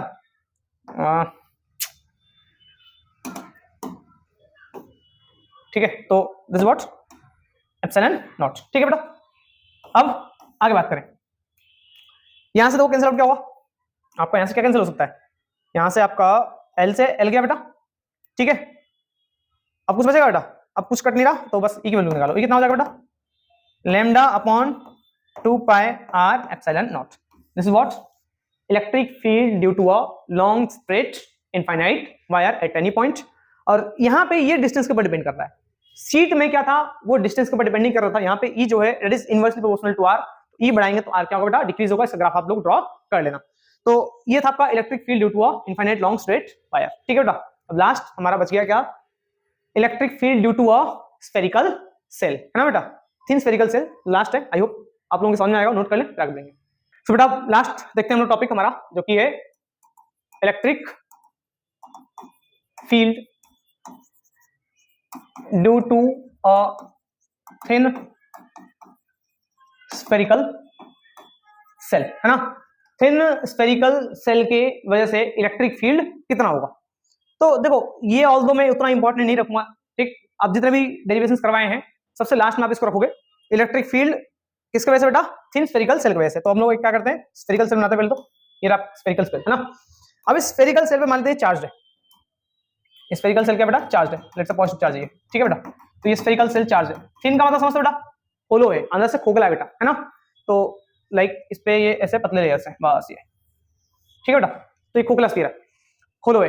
अब इस स्फेरिकल सेल के वजह से इलेक्ट्रिक फील्ड क्या हुआ, तो इसमें दो केस बन सकते हैं, एक स्फेरिकल सेल के बाहर इलेक्ट्रिक फील्ड बन सकता है और एक स्फेरिकल सेल के अंदर बन सकता है। तो सबसे पहले हम बात करेंगे इनसाइड एक्साइड आउटसाइड के बारे में, है ना बेटा। तो सबसे पहले हम बात करेंगे, पहला केस समझ लेंगे क्या, आउटसाइड वाला केस, ठीक है, कि स्फेरिकल सेल के आउटसाइड बाहर कितना इलेक्ट्रिक फील्ड जनरेट होगा। तो सबसे पहले इलेक्ट्रिक फील्ड निकालने के लिए हम क्या करेंगे बेटा, एक गॉसियन सरफेस ड्रॉ करेंगे, मान लेंगे इस पर चार्ज कितना बेटा, क्यू है, टोटल चार्ज स्फीयर में हम क्या मान लेंगे बेटा, क्यू है। अब बाहर किसी पॉइंट में मुझे इलेक्ट्रिक फील्ड निकालना है, तो बाहर इलेक्ट्रिक फील्ड निकालने के लिए मुझे क्या करना चाहिए, गॉस लॉ यूज करूंगा, गॉसियन सरफेस, मैं गॉसियन सरफेस ड्रॉ कर रहा हूं, ये होगा आपका गॉसियन सरफेस, है ना बेटा। अब मान लेते हैं इस थिन सेल का जो रेडियस था पहले r था, और आपको जो निकालना है पी पॉइंट निकालना है ना, मतलब इस पी पॉइंट पे आपको क्या निकालना है, इलेक्ट्रिक फील्ड निकालना है। तो क्या करूंगा मैं, ये जो डिस्टेंस है इसको क्या मान लूंगा, कैपिटल आर मान लूंगा ना बेटा। तो आउटसाइड बाहर निकालना है आपको, तो क्या होगा, ये आपको कहता है कि जो according to Gauss theorem integral E dot D S क्या होगा बेटा, तो होगा Q inside upon epsilon naught. तो integral E dot D S किसका करोगे, integral E dot D S आप किसका करोगे बेटा, integral E dot D S आप करोगे इस गॉसियन सरफेस का। तो गॉसियन सरफेस के लिए देखो जरा इलेक्ट्रिक फील्ड कितना होगा, ये टोटल चार्ज हम मान लेंगे सेंटर पे, टोटल चार्ज कहां है बेटा, मान लेंगे कंसीडर कर लेंगे कहां है, सेंटर पे। तो टोटल चार्ज तो क्यू है अंदर। अब इलेक्ट्रिक फील्ड कितना होगा, ध्यान देना जरा, इलेक्ट्रिक फील्ड ये पॉजिटिव चार्ज है बेटा, इलेक्ट्रिक फील्ड बाहर निकल रहा है, तो ये इलेक्ट्रिक फील्ड बाहर निकल रहा है बेटा। एरिया वेक्टर गॉसियन सरफेस का बाहर निकालेंगे, सरफेस एरिया, तो एन कैप भी बाहर बेटा, इलेक्ट्रिक फील्ड बाहर, एरिया वेक्टर बाहर, तो बताओ एंगल कितना आएगा, E d s cos 0 is equal to q inside, तुम्हारा क्यू है अपॉन एप्सिलॉन नॉट। अब ये इलेक्ट्रिक फील्ड कांस्टेंट होगा, चेक करो, हर एक पॉइंट के इलेक्ट्रिक फील्ड कांस्टेंट होगा, क्योंकि किसी भी पॉइंट के लिए आप इलेक्ट्रिक फील्ड निकालोगे उसका डिस्टेंस कैपिटल आर ही रहने वाला है। तो इलेक्ट्रिक फील्ड कांस्टेंट बाहर निकालेंगे बेटा, क्या बचेगा, integral ds surface area cos 0 होता है 1 is equal to q upon epsilon naught. Surface area किसका बेटा, सरफेस एरिया हो गया पूरे स्फीयर का, किसका, बाहर वाले का, गॉसियन सरफेस का। तो सरफेस एरिया ऑफ स्फीयर कितना होता है बेटा, 4 pi are square, so we can write this what, E is equal to E into 4 pi capital R square, है ना बेटा, is equal to Q by epsilon naught, और इधर डिवाइड में बेटा, तो इलेक्ट्रिक फील्ड कितना आएगा, Q upon 4 pi epsilon naught r square, this is what electric field, है ना बेटा। अब ना काफी बुक्स में ऐसे लिख रखा है बेटा, ध्यान देना कि इसको कैपिटल आर मान रखा है, इसको स्मॉल आर मान रखा है, ठीक है। तो इस चीज का आप लोग ध्यान रखना बेटा कि स्मॉल आर कैपिटल आर के अकॉर्डिंग जो है उसको एडजस्ट कर लेना। तो मेरे हिसाब से ना आप स्टार्टिंग से ऐसा कर लो कि इसको कैपिटल आर मान लो, आप ज्यादा बेटर रहेगा, है ना। इसको कैपिटल आर मान लो, इसको स्मॉल आर मान लो, क्यों ना, क्यों आप सारे बुक में जनरली इसी से दे रखा है, फिर आप मेरे को ब्लेम करोगे बाद में, इससे बेटर है आप इस कैपिटल आर को हटाओ, अरे यार थोड़ा छोटा करो, ओफ, ठीक है। तो अब हम करेंगे क्या, यहाँ पे स्मॉल आर डाल देंगे, है ना, क्योंकि इसको मैं ना कैपिटल आर मानूंगा और इसको ये डिस्टेंस जो है इसको क्या मानूंगा बेटा, स्मॉल आर। तो यहाँ पे हो जाएगा आपका स्मॉल आर का स्क्वायर, और यहाँ मान लो बेटा स्मॉल आर, है ना। क्योंकि जो स्टैंडर्ड बुक्स आप पढ़ोगे थोड़ा सा आगे पीछे रहेगा तो आप भी कंफ्यूज होगे, तो इससे फायदा क्या है कि समझ लो स्टार्टिंग में यही चेंज कर दो, ठीक है बेटा। E is equal to q upon 4 pi epsilon naught r square, clear है, कोई डाउट नहीं, यहाँ तक आगे बढ़ेंगे। तो ये था इनसाइड वाला केस, आई होप समझ में आ गया होगा। तो मैं बाकी सब इरेज कर रहा हूँ, नोट कर लेना आप लोग, मैं बाकी सब इरेज कर रहा हूँ, या चलो छोड़ो आगे बढ़ा देते हैं नेक्स्ट स्लाइड में। तो यहाँ देख लो आप, एक और स्फीयर बनाएंगे। अब इस स्फीयर के सेम, पहले क्या था बेटा, पहले था आपका आउटसाइड, अब हम आउटसाइड क्या लेंगे, आप नेक्स्ट हम लेंगे इस स्फीयर के इनसाइड। तो इनसाइड एक पॉइंट ले लो, लाइक लेट्स से मैंने ये पी पॉइंट ले लिया, इस स्फेरिकल थिन स्फीयर के अंदर मुझे इलेक्ट्रिक फील्ड चाहिए, तो सेंटर ही रहा, तो मैं क्या काम करूंगा, एक गॉसियन सरफेस ड्रॉ करूंगा, उस पॉइंट से एसोसिएटेड मैं एक गॉसियन सरफेस ऐसे ड्रॉ कर लूंगा, ये आपका गॉसियन सरफेस है ना। और ये मैं स्मॉलर मान लूंगा, कैपिटल आर आपको बताइए, आपको जो सेल का रेडियस है वो कैपिटल आर है, कांस्टेंट रहेगा। अभी बताओ इसको ये सब इसका आने के चांसेस बहुत कम है, ध्यान रखना कि जो इंटीग्रल ई डॉट डीएस होगा किसके बराबर हो जाएगा बेटा, इंटीग्रल ई डॉट डीएस हो जाएगा Q inside upon epsilon naught. अब यहां ध्यान दो अंदर कितना है क्यू, चार्जेस तो बाहर रह गया ना, आप अंदर जब पॉइंट ले रहे हो गॉसियन सरफेस अपने अंदर ड्रॉ करा, तो गॉसियन सरफेस जब अंदर है तो क्या अंदर कोई चार्ज है, नहीं है। जब अंदर चार्ज नहीं है ये बताओ बेटा, क्यू जीरो हो गया अंदर, तो जीरो हो गया इंटीग्रल ई डीएस। तो जब ये पूरा जीरो है तो इलेक्ट्रिक फील्ड कितना हो जाएगा बेटा, जीरो हो जाएगा, ठीक है बेटा। तो ये किसके लिए था, इनसाइड के लिए, आउटसाइड वाला इंपॉर्टेंट था, तो ये आपको समझ में आ गया। अब यहां समझो लास्ट एक ग्राफ इसका इंपॉर्टेंट है, तो ये r is equal to r, ये r is less than r, ये r is greater than r. देखो शुरुआत में क्या था, इलेक्ट्रिक फील्ड जो है आउटसाइड, इनसाइड की बात करेंगे, इनसाइड तो जीरो चेक करो, इनसाइड जो इलेक्ट्रिक फील्ड कितना है, जीरो है ना। कब है, जब तक ये r जो है इस कैपिटल आर से छोटा है, इस स्मॉल आर अगर कैपिटल आर से छोटा है तो अभी जीरो जीरो जीरो है, सरफेस पे जाओगे तो इलेक्ट्रिक फील्ड अब बढ़ना चालू होगा। तो इस पेज तक, यहां तक तो क्या चेक करो जरा, यहां तक तो देखो इलेक्ट्रिक फील्ड है जीरो, है ना ऐसे। जैसे आप सरफेस पे गए सडन क्या हुआ, देखो सरफेस पे जब आप इलेक्ट्रिक फील्ड निकालोगे वो इतना ही आएगा, तो सरफेस पे आपका सडन क्या होगा, इतना ही रहेगा इलेक्ट्रिक फील्ड, सरफेस अपनी निकाल लेना, यहाँ पे स्मॉल आर कैपिटल आर हो जाएगा, क्योंकि सरफेस में स्मॉल आर कैपिटल आर दोनों बराबर होंगे, तो सरफेस पे सडन हाइक होगा किसका, इलेक्ट्रिक फील्ड का सीधे, ठीक है। अब इसके बाद देखो सरफेस के बाहर चले, r is greater than r, मतलब ये जो स्मॉल आर है इस कैपिटल आर से बड़ा हो जाए, उस केस में देखो इलेक्ट्रिक फील्ड क्या है, that is inversely proportional to r square, r बढ़ाएंगे तो इलेक्ट्रिक फील्ड क्या होगा, घटेगा। इस केस में आपका ये थोड़ा सा नीचे की तरफ होगा, ठीक है बेटा, मतलब इनवर्सली प्रोपोर्शनल है तो नीचे जाएगा। तो ये हो गया क्या, इलेक्ट्रिक फील्ड और आर का ग्राफ, ठीक है, किसके लिए, थिन स्फेरिकल सेल के लिए। तो बेटा ये हुआ आपका समाप्त। इसके बाद इसके जो क्या बोलते हैं इस चैप्टर का जो आपका इंपॉर्टेंट न्यूमेरिकल्स है बोर्ड्स के पर्सपेक्टिव से, उसे मैं नेक्स्ट वीडियो में अपलोड कर दूंगा, और इससे एसोसिएटेड जो भी आपका वर्कशीट है ना, वो हमारे जो व्हाट्सएप चैनल है एमक्वेस्ट के नाम से, तो वहां पे हम लोग अपलोड कर देंगे, आप चाहो तो वहां जाके वर्कशीट को फाइंड कर सकते हो और वहां से सॉल्यूशन कर सकते हो। बाकी मैं इसका जो सॉल्यूशन वीडियो है वो अटैच कर दूंगा किसमें, इसी वीडियो के डिस्क्रिप्शन में, तो मतलब इसका जो न्यूमेरिकल्स वाला पोर्शन है तो वहां से देख लेना बेटा, है ना। तो बाकी मिलते हैं हम लोग नेक्स्ट वीडियो में।